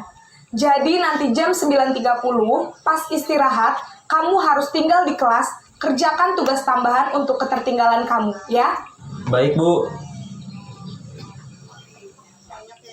Posisi pemantau mengandalkan penghitungan atau data untuk mengontrol murid. Guru mengarahkan murid berdasarkan peraturan dan konsekuensi. Seorang pemantau menunjukkan bahasa tubuh dan ekspresi wajah yang datar dan cenderung formal.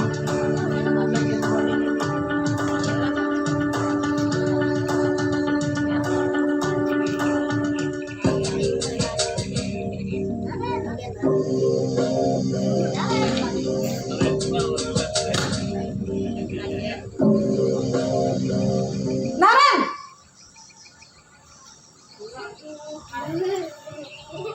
Selamat pagi Bu. Selamat pagi, Naren. Maaf Bu, saya terlambat. Iya, sekolah masuknya jam 7, sekarang sudah jam 7.20. Jadi sekarang bagaimana ini, Naren? Maaf Bu, saya lupa setel alarm saya semalam. Baiklah, menurut kamu, keyakinan sekolah yang mana yang perlu kamu tingkatkan? Menghargai diri sendiri dan orang lain mungkin ya Bu. Setuju. Jadi, apakah Naren meyakini prinsip saling menghormati tersebut? Iya Bu, saya meyakininya. Apakah Naren bersedia memperbaiki masalah keterlambatan ini? Bersedia Bu.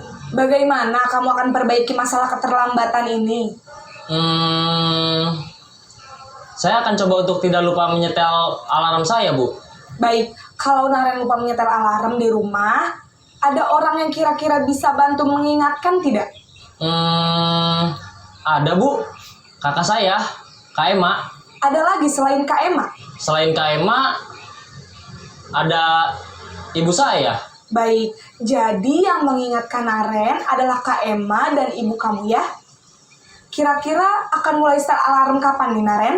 Setelah pulang sekolah, akan segera saya lakukan. Baik, jadi Naren akan setel alarm untuk bangun besok pagi dan akan diingatkan oleh kakak dan ibunda Naren ya. Ada lagi yang mungkin perlu dilakukan, Naren? Agar tidak terlambat bangun lagi. Tidak ada Bu. Baik, Naren. Terima kasih untuk kerjasama kamu. Sekarang kamu perlu kembali ke kelas untuk belajar. Baik Bu, terima kasih. Posisi manajer adalah posisi kontrol yang disarankan untuk membimbing murid memiliki sikap disiplin yang positif, yaitu murid yang mandiri, bertanggung jawab, dan dapat memecahkan masalah. Tujuan dari posisi ini adalah agar murid dapat berefleksi atas tindakannya. Guru akan dengan tulus memberikan pertanyaan-pertanyaan bermakna, sehingga membuat murid dapat belajar dari kesalahannya dan mencari sebuah solusi untuk menyelesaikannya. Ibu dan Bapak guru hebat, setelah mengamati adegan kelima posisi kontrol tadi, kira-kira posisi mana yang paling ideal? Posisi mana yang dapat menunjang motivasi intrinsik murid? Ya, tentu posisi manajer. Posisi ini memang posisi ideal yang ingin dituju setiap pendidik. Pada posisi inilah, guru dapat menerapkan disiplin positif yang berpihak pada murid, yang memerdekakan murid. Perjalanan seorang pendidik tentunya tidak mudah untuk sampai pada posisi seorang manajer. Namun, tujuan kita pasti, yaitu menciptakan murid-murid yang mandiri, merdeka, dan bertanggung jawab. Semoga penggambaran 5 posisi kontrol yang telah diperlihatkan ini dapat menjadi ajang refleksi bagi kita semua, agar dapat terus mengasah dan menerapkan disiplin positif yang memerdekakan murid. Mari terus berlatih dan bersemangat. Selamat menerapkan. Salam dan bahagia, Ibu dan Bapak guru hebat.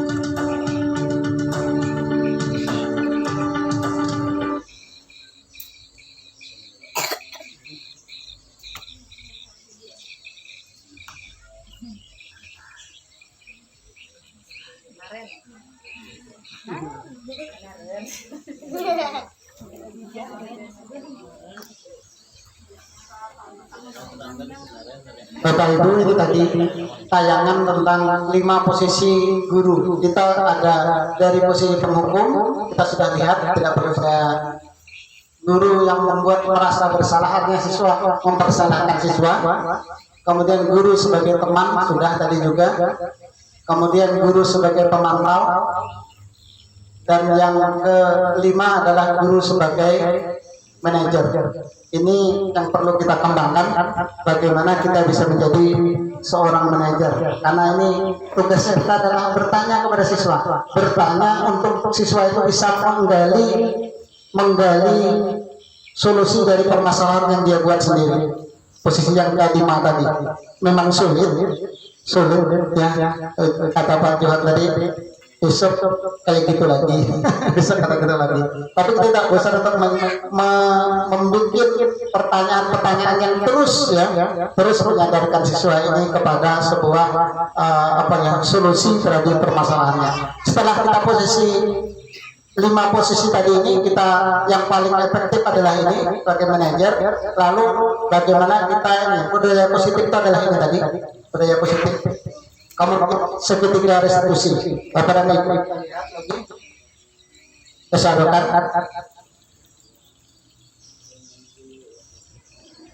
Ini tadi saya langsung lakukan saja, lihatkan dulu di video saja sebentar, baru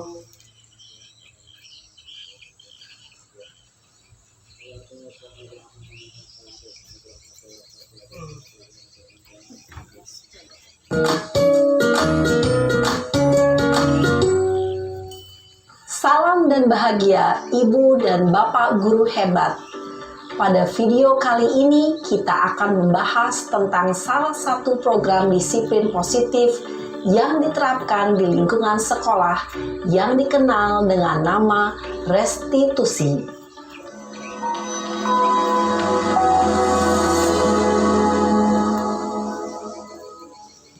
Restitusi dikembangkan oleh pakar pendidikan Diane Gosson, berlandaskan pada teori kontrol Dr. William Glasser.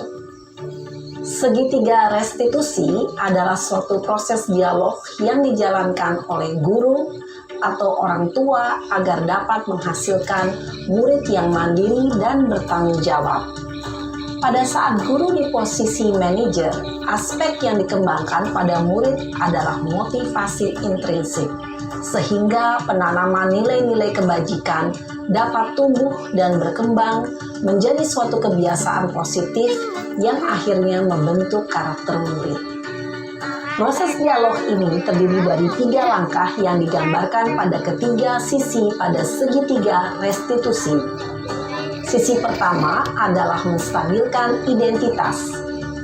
Sisi yang kedua adalah validasi tindakan yang salah. Dan sisi yang ketiga adalah menanyakan keyakinan. Ibu dan Bapak guru, berikut ini akan ditunjukkan bagaimana seorang guru berada dalam posisi manajer menggunakan penerapan segitiga restitusi.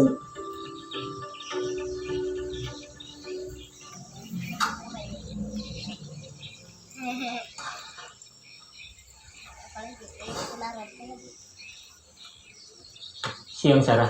Siang, Pak. Sudah lama nggak ketemu Sarah. Kenapa hari ini ada di sini? Kesel, Pak. Kesel banget. Masa aku dikatain tukang fitnah, Pak? Ya aku marah lah. Aku balik ngatain Eka di depan kelas. Kesel banget. Oh begitu. Ya pasti kamu marah dan kesal. Bapak juga akan marah apabila ada yang menuduh Bapak seperti itu. Kemudian pada saat itu kamu mau melakukan apa? Ya saya langsung ngatain Eka lah, Pak. Kesel banget. Saya bentak-bentak dia depan teman-teman lain. Oh begitu.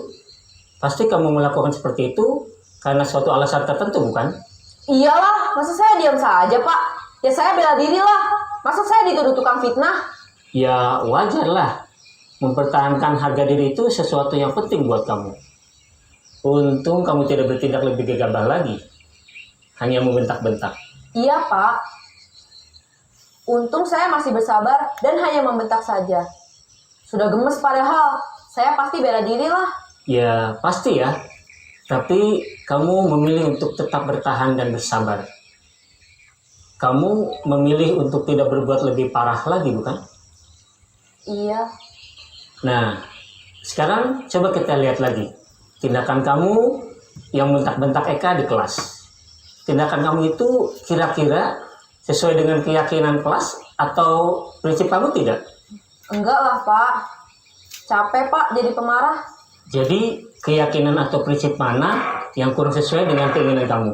Ya, saya sebenarnya sangat menghargai orang lain. Mungkin saat itu saya menjadi emosi, jadi tidak menunjukkan sikap itu. Kamu meyakini tidak? Menghargai orang lain itu penting buat kamu. Yakinlah, Pak. Iya, setuju. Kita harus saling menghargai. Namun, ada juga keyakinan yang kita sepakati yang perlu kita jalankan apabila kita sedang marah, bukan? Ya, saya bisa lebih proaktif, mulai dengan diri sendiri. Saya bisa jadi lebih bersabar, mengambil waktu jeda untuk berpikir mau apa selanjutnya. Kira-kira kamu bersedia memperbaiki masalah ini tidak? Bersedia, Pak. Kalau kamu memperbaiki masalah ini, kamu akan menjadi orang seperti apa? Saya akan menjadi orang yang bertanggung jawab kali ya, Pak. Dan senantiasa proaktif. Iya. Menurut kamu, bagaimana rasanya menjadi orang seperti itu? Ya nyaman lah, bangga bisa bersabar dan menahan diri. Baiklah kalau begitu. Yuk kita pikirkan bagaimana memperbaiki masalah ini.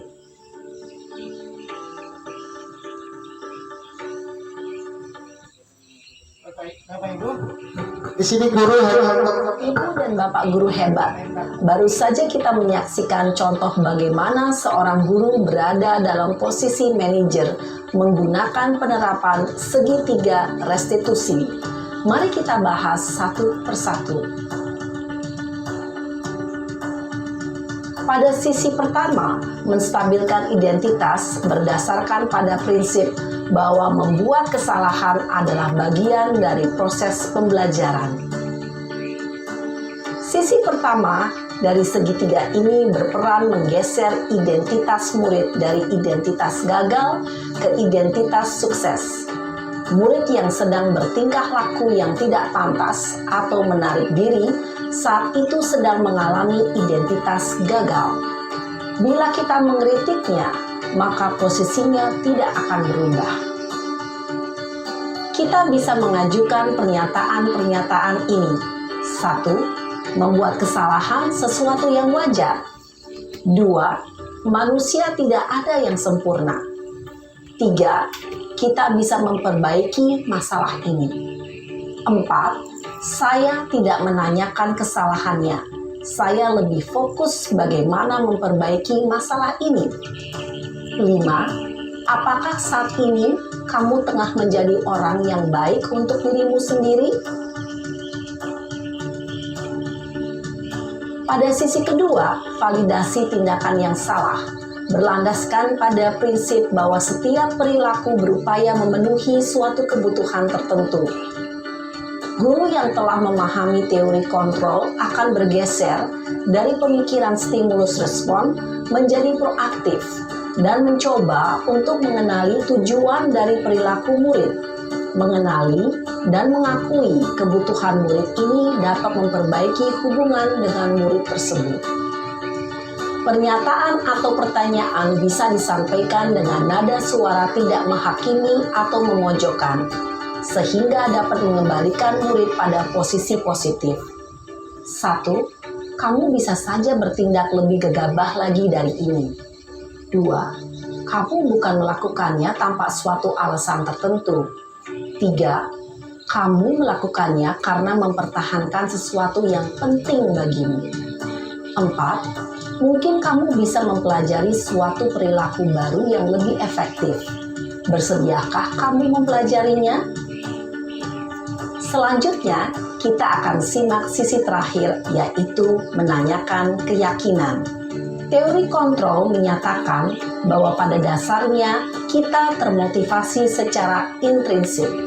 Pada saat perilaku yang salah telah divalidasi dan identitas sukses telah stabil, maka murid telah siap mengaitkan keyakinan-keyakinannya dengan tindakannya yang salah, dan pemikirannya telah bergeser ingin menjadi orang yang dituju.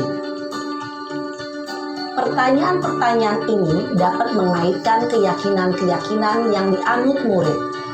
1. Sebagai keluarga atau kelas, apa yang kita yakini? 2. Nilai-nilai apa yang telah kita sepakati? 3. Seperti apa gambaran sebuah kelas yang ideal bagi kamu? 4. Kamu ingin menjadi orang seperti apa?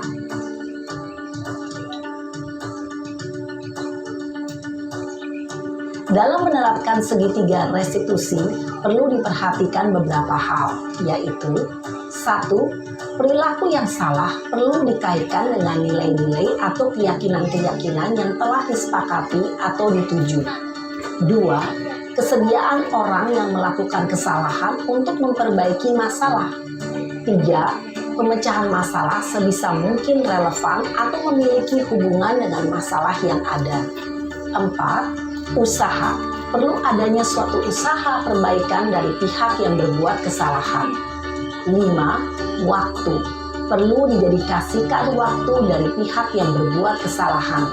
Tanyakan kapan akan mulai diberlakukan usaha untuk memperbaiki masalah. Dengan memahami struktur penerapan segitiga restitusi, diharapkan guru dapat menerapkan posisinya sebagai manajer dengan mengajukan pertanyaan-pertanyaan bermakna yang dapat membuat murid menjadi lebih percaya diri, bertanggung jawab, dan mandiri. Nah, Ibu Bapak Guru perlu tidaknya mengikuti ketiga tahapan dalam segitiga restitusi bergantung pada ringan beratnya suatu permasalahan. Misalnya, bila permasalahan tersebut ringan, maka tidak perlu dijalankan secara berurutan. Bahkan bisa semudah menanyakan apa keyakinan yang kita sepakati. Dengan menjalankan segitiga restitusi, dengan mengajukan pertanyaan-pertanyaan bermakna, diharapkan murid menjadi lebih kuat secara pribadi, dapat membuka wawasan murid agar dapat menyelesaikan permasalahannya sendiri, semakin percaya diri, mandiri, dan merdeka. Salam dan bahagia, Ibu Bapak Guru hebat.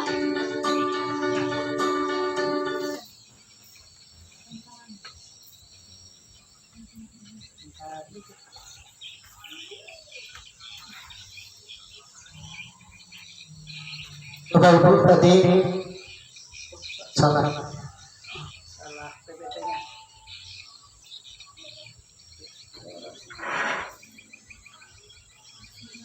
Bapak Ibu tadi kita sudah melihat 3 langkah restitusi ini dari menstabilkan identitas, validasi tindakan yang salah, menanyakan keyakinan. Di sini kita cuma belajar untuk menggali pertanyaan saja. Guru di situ tadi tidak pernah memberikan satu perintah kepada siswa, tetapi bertanya saja. Siswa sendiri yang menemukan solusinya. Ini yang menjadi kita perlu asah bagaimana keahlian kita, bagaimana keterampilan kita dalam menemukan pertanyaan dan pernyataan untuk bisa menggali motivasi intrinsik dari siswa tersebut. Tentu saja yang pertama yang dibuat adalah apa? Titik pertamanya adalah membuat keyakinan kelas atau keyakinan sekolah dulu, baru bisa jalan ini. Kalau keyakinan kelas atau keyakinan sekolah belum dibuat, maka kita tidak akan bisa menemukan ini, menanyakan keyakinan. Sekarang ditanya keyakinan sekolah mana yang tidak sesuai dengan kelakuanmu, maka dia keyakinan yang mana Bu ya? Nggak ada pernah ada keyakinan. Nah, jadi perlu kita yang pertama pelatihan membuat keyakinan kelas atau keyakinan sekolah. Baik Bapak Ibu, kita terus menstabilkan identitas, sudah memvalidasi, sudah diterangkan tadi, menanyakan keyakinan, dan yang terakhir kita sampai di akhir daripada sosialisasi kita pada hari ini. Terima kasih Bapak dan Ibu. Tapi sebelum kita selesai di acara ini, kita es breaking dulu Bapak Ibu. Tepuk saja lagi. Gimana Bapak Ibu? Tepuk ya. Kita coba topok 1 ya Pak, topok 2, topok 3, topok 4, topok 5. Yes, ya. Coba topok 1 di atas, topok 1, topok 2 kanan kiri, topok 3, topok 4, topok 5. Yes. Oke. 1, 2, 3. Topok 1, topok 2, topok 3, topok 4, topok 5. Yes. Oke, terima kasih Bapak Ibu.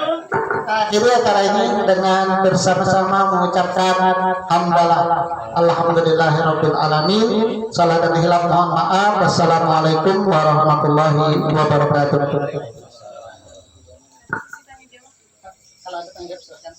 Kalau tanya jawab silakan Bapak Ibu. Silakan Bapak Ibu kalau ada yang ditanyakan. Baik Bapak Ibu sekalian yang berbahagia, telah kita dengari dan kita simak bersama paparan yang begitu luas tentang pemahaman penerapan budaya positif di sekolah, yang mana beliau telah memaparkan poin-poin penting diantaranya teori stimulus respon dan teori kontrol, nilai-nilai profil pelajar Pancasila, merubah hukuman menjadi konsekuensi, guru sebagai posisi manajer, dan segitiga restitusi. Boleh berikan aplaus yang luar biasa kepada narasumber kita Bapak Edi Sutipto. Selanjutnya rangkaian sesi tanya jawab. Boleh 2-3 pertanyaan pada sesi pertama ini. Kepada Bapak Ibu disilahkan. Baik, kepada Bapak Haidi disilahkan. Terima kasih pada kesempatan ini, dan juga kami ingin menanyakan sesuatu hal. Kadang-kadang ada juga rasa tergelitik di hati kita. Biasanya kadang-kadang kalau di pedesaan itu Pak Idi ya, orang-orang dulu, orang-orang yang tua itu menyampaikan atau semacam obrolan pendidikan itu bilangnya lebih berhasil dulu dari sekarang. Kalau dulu guru-gurunya sangat dihormati oleh siswanya dan malah takut, karena dulu guru-gurunya berikan hukuman berikan sanksi yang keras pada siswanya. Jadi siswa atau murid-murid dulu itu sangat hormat pada gurunya. Kalau saat ini bilangnya guru-guru itu seperti teman biasa, kejaraman, tidak dihormati lagi. Itu sebabnya apa sebenarnya yang terjadi? Ada perubahan stigma atau perubahan pemikiran pulang sampai saat ini. Apalagi kan saat ini sudah, kalau di madrasah itu namanya madrasah ramah anak. Nah malah lagi kan disuruh lagi kita untuk berhubungan atau beraktif dengan murid-murid dengan sebaik-baiknya. Nah itu sebenarnya apakah kultur dulu itu beda dan saat ini? Itu aja Pak. Terima kasih. Pertanyaan kedua mungkin ada dari Bapak Ibu yang ingin disampaikan. Silakan. Kita tidak apa-apa. Silakan Ibu, mungkin ada unek-unek, ada apa ini? Keluh kesah dalam hal kita melaksanakan pendidikan di sekolah. Pada Ibu Ita disilakan.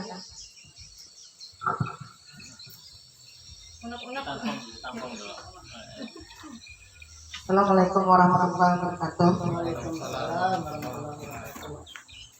Terlambat. Ini biar terlambat tapi namanya juga dengan ditakut-takut mas. Bagaimana caranya mengatasi anak yang keluar masuk waktu belajar dan kurang memperhatikan waktu kita memberikan pelajaran? Mohon jawaban Pak Edi. Sekian, terima kasih.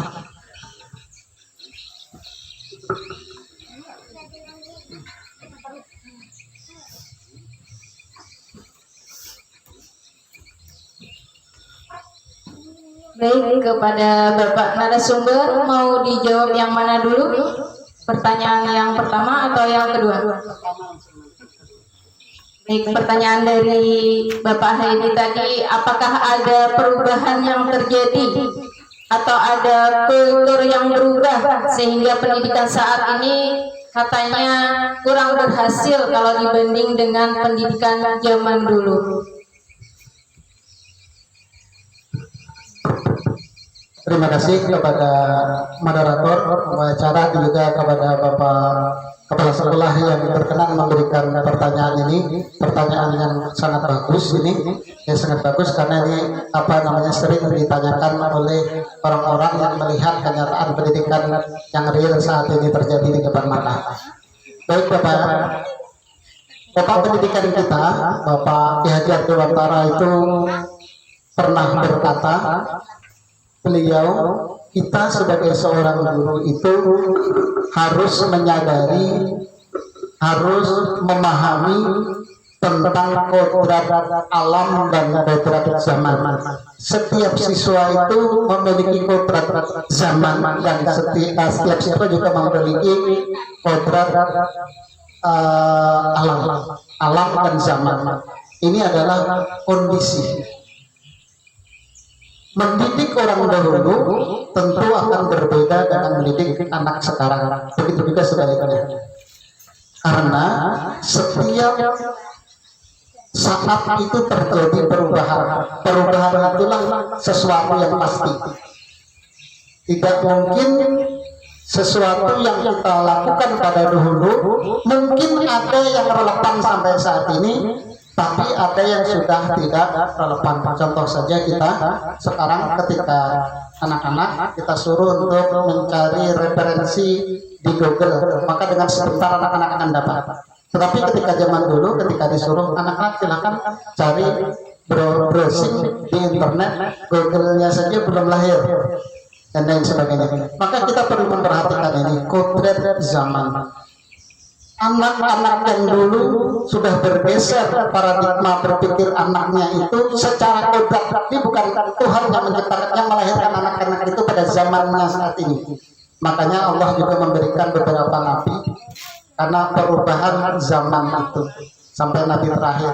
Kenapa kitab itu banyak? Karena disesuaikan dengan keadaan zaman zaman dan umatnya. Begitu juga kita sebagai seorang pendidik, kalau kita masih menggunakan pola-pola yang digunakan orang terdahulu saat kita masih jadi siswa untuk kita pakai mendidik anak-anak sekarang, ada yang masih relevan dan banyak yang sudah tidak relevan. Oleh karena itu, agar anak-anak itu mendapatkan, bisa meningkatkan potensinya sebaik mungkin, kita usahakan guru ketika mengajar menyesuaikan dengan adat zaman. Jangan menghadirkan siswa di alam kita, tetapi hadirkan diri kita ke alam siswa.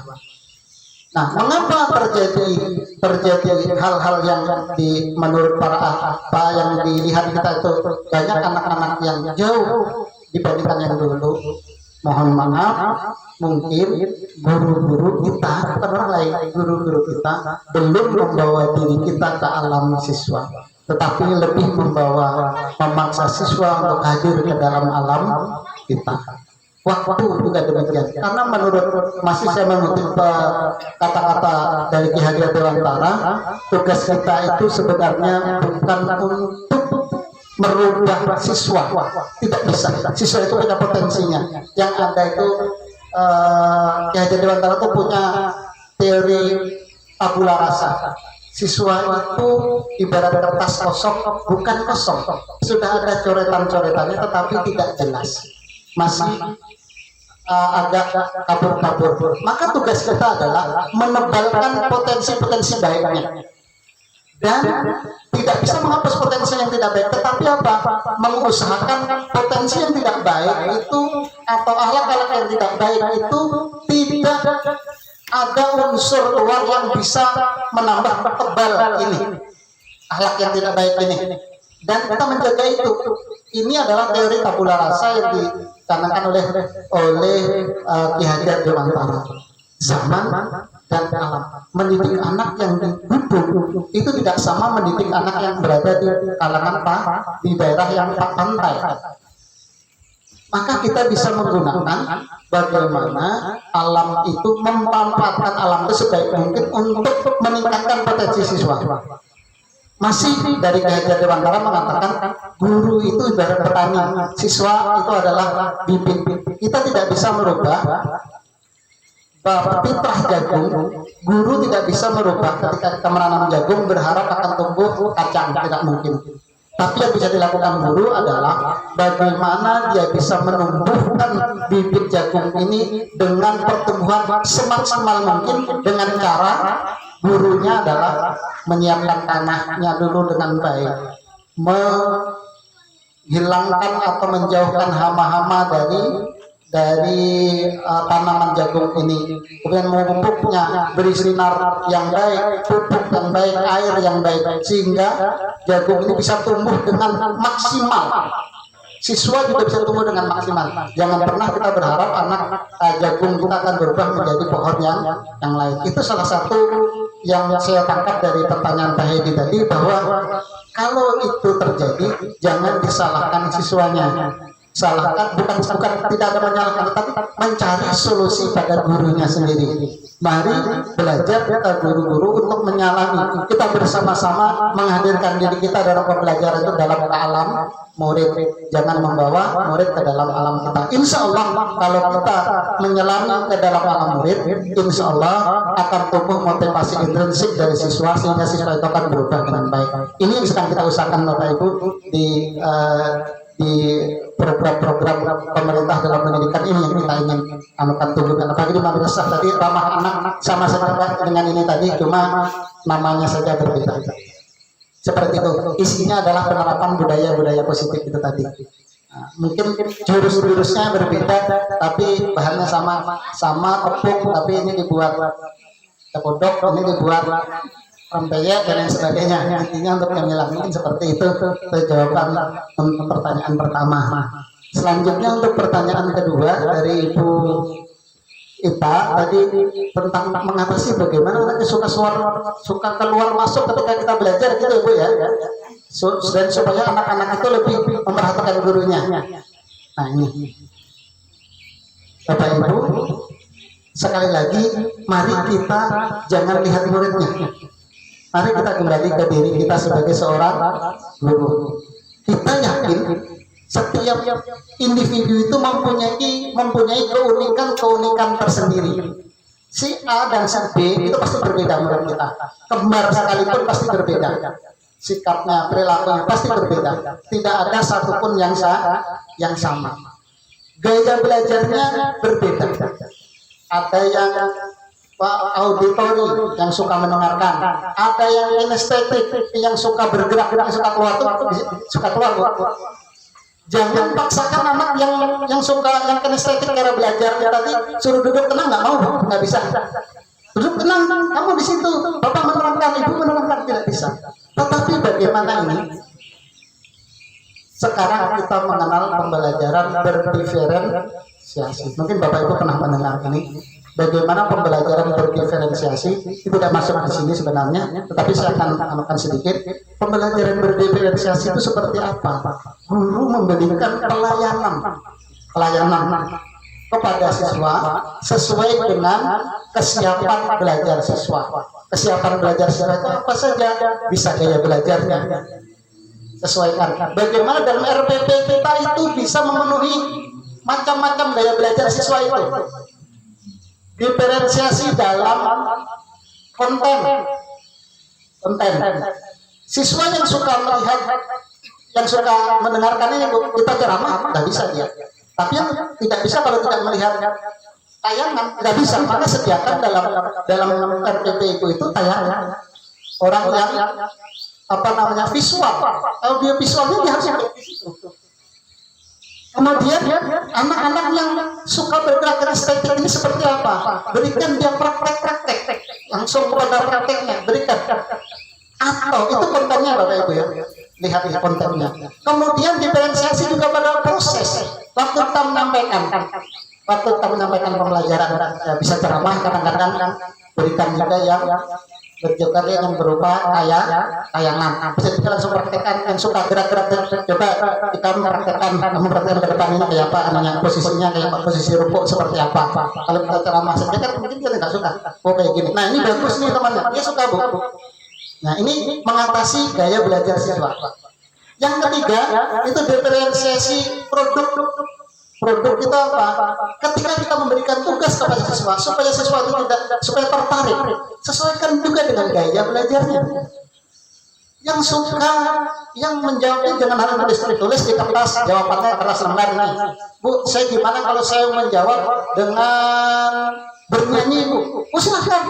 Nyanyinya gimana? Silahkan rekam lagunya atau langsung di sini atau rekam lagunya di WA nanti kirimkan ke ibu. Bisa. Yang suka menggambar, gimana pun kalau saya menggambar saja jawabannya. Nanti gambarnya mungkin tidak jelas, lalu ibu bisa menerangkan. Ini maksudnya gambarnya gimana?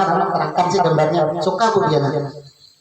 Atau yang suka bikin, kalau yang sudah agak tinggi, yang kayak SMP, SMA, suka bikin konten video dan lain sebagainya, vlog dan lain sebagainya. Beri dia, ini bisa kamu jawab melalui vlog, silahkan. Bisa kamu upload, share di media massa, nanti linknya kirim ke bapak atau ibu, bapak ingin melihat. Itu diferensiasi produk. Kalau pembelajaran kita itu sudah memenuhi keinginan atau ciri belajar dari anak itu, insya Allah itu akan terhasil. Nah, lalu bagaimana kita memenuhi itu? Maka kita sedikit demi sedikit mempelajari siswa, gaya belajar siswa. Bagaimana caranya Bu? Dalam kurikulum Merdeka di awal pelajaran itu diadakan asesmen formatif non kognitif, mengalihnya asesmen formatif non kognitif. Bisa juga asesmen formatif kognitif maupun asesmen formatif non kognitif.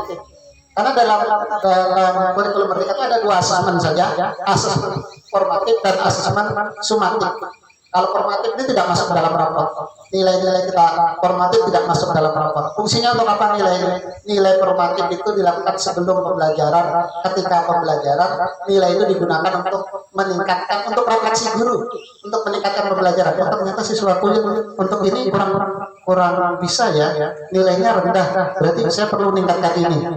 Nilai itu fungsinya untuk kita, bukan untuk siswa. Itu paradigma berpikir kita berubah di kurikulum merdeka itu. Nilai siswa itu bukan lalu untuk menjustifikasi siswa ini kamu kurang menguasai materi ini, tetapi ini untuk kita. Oh ternyata si A belum menguasai ini ya, jadi apa yang saya harus lakukan? Dan nilai itu tidak dimasukkan ke dalam rapor. Yang tadi tidak dimasukkan rapor. Yang dimasukkan di dalam rapor itu cuma nilai sumatif di akhir. Di akhir, sudah terakhir. Bahkan kalau mau itu diperbolehkan tidak melaksanakan asesmen sumatif. Kalau memang nilai-nilainya itu dari formatif tadi, siswa juga menguasai semuanya. Buat apa lagi sumatif? Kita diberikan kebebasan, makanya merdeka, kurikulum merdeka kita, gitu kan. Bahkan mau tidak ada istilah PAT itu kalau mau, tapi kita harus lihat ujian formatifnya. Kalau dari awal formatifnya anak sudah menguasai semuanya, dari tujuan pembelajaran 1, 2, 3 sampai berapa semua tujuan pembelajarannya tercapai semuanya, buat apa kita mau adakan ulangan terakhir sumatif? Buat apa? Karena semuanya sudah tercapai. Nah itu tapi kalau kita mau, tapi kalau masih ada, kita bisa laksanakan sumatif, bisa kita diberikan kebebasan untuk itu di kurikulum merdeka. Tapi saya hari ini tidak berbicara tentang kurikulum merdeka karena materi lain. Terima kasih, ini dulu mungkin kalau ada salah kata mohon maaf. Assalamualaikum warahmatullahi wabarakatuh.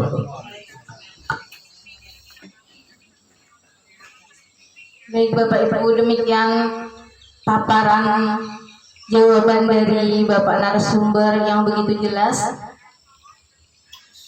yang dapat kita terapkan nantinya pada sekolah kita, yang mungkin selama ini kita masih terdapat kekurangan, kesalahan, sehingga kita dapat merubah mindset kita untuk menjadi guru maupun pendidik yang lebih bijak, dan kita dapat menerapkan budaya positif di sekolah, yaitu siswa merdeka belajar dan guru merdeka mengajar. Guru merdeka mengajar, guru hebat. Dengan berakhirnya sesi tanya jawab tadi, maka berakhir pula acara sosialisasi pemahaman penerapan budaya positif di sekolah yang telah diselenggarakan oleh Bapak Edi Sucipto sekaligus sebagai narasumber yang luar biasa. Boleh berikan aplaus yang luar biasa sekali lagi kepada narasumber kita, Bapak Edi Sucipto. Terimalah satu persembahan pantun dari kami. Siang hari makan kelapa, rasanya enak, bikin tertawa. Di Danau Rahmat kita berjumpa untuk acara yang istimewa. Oke, tepuk tangan untuk Ibu moderator gerah.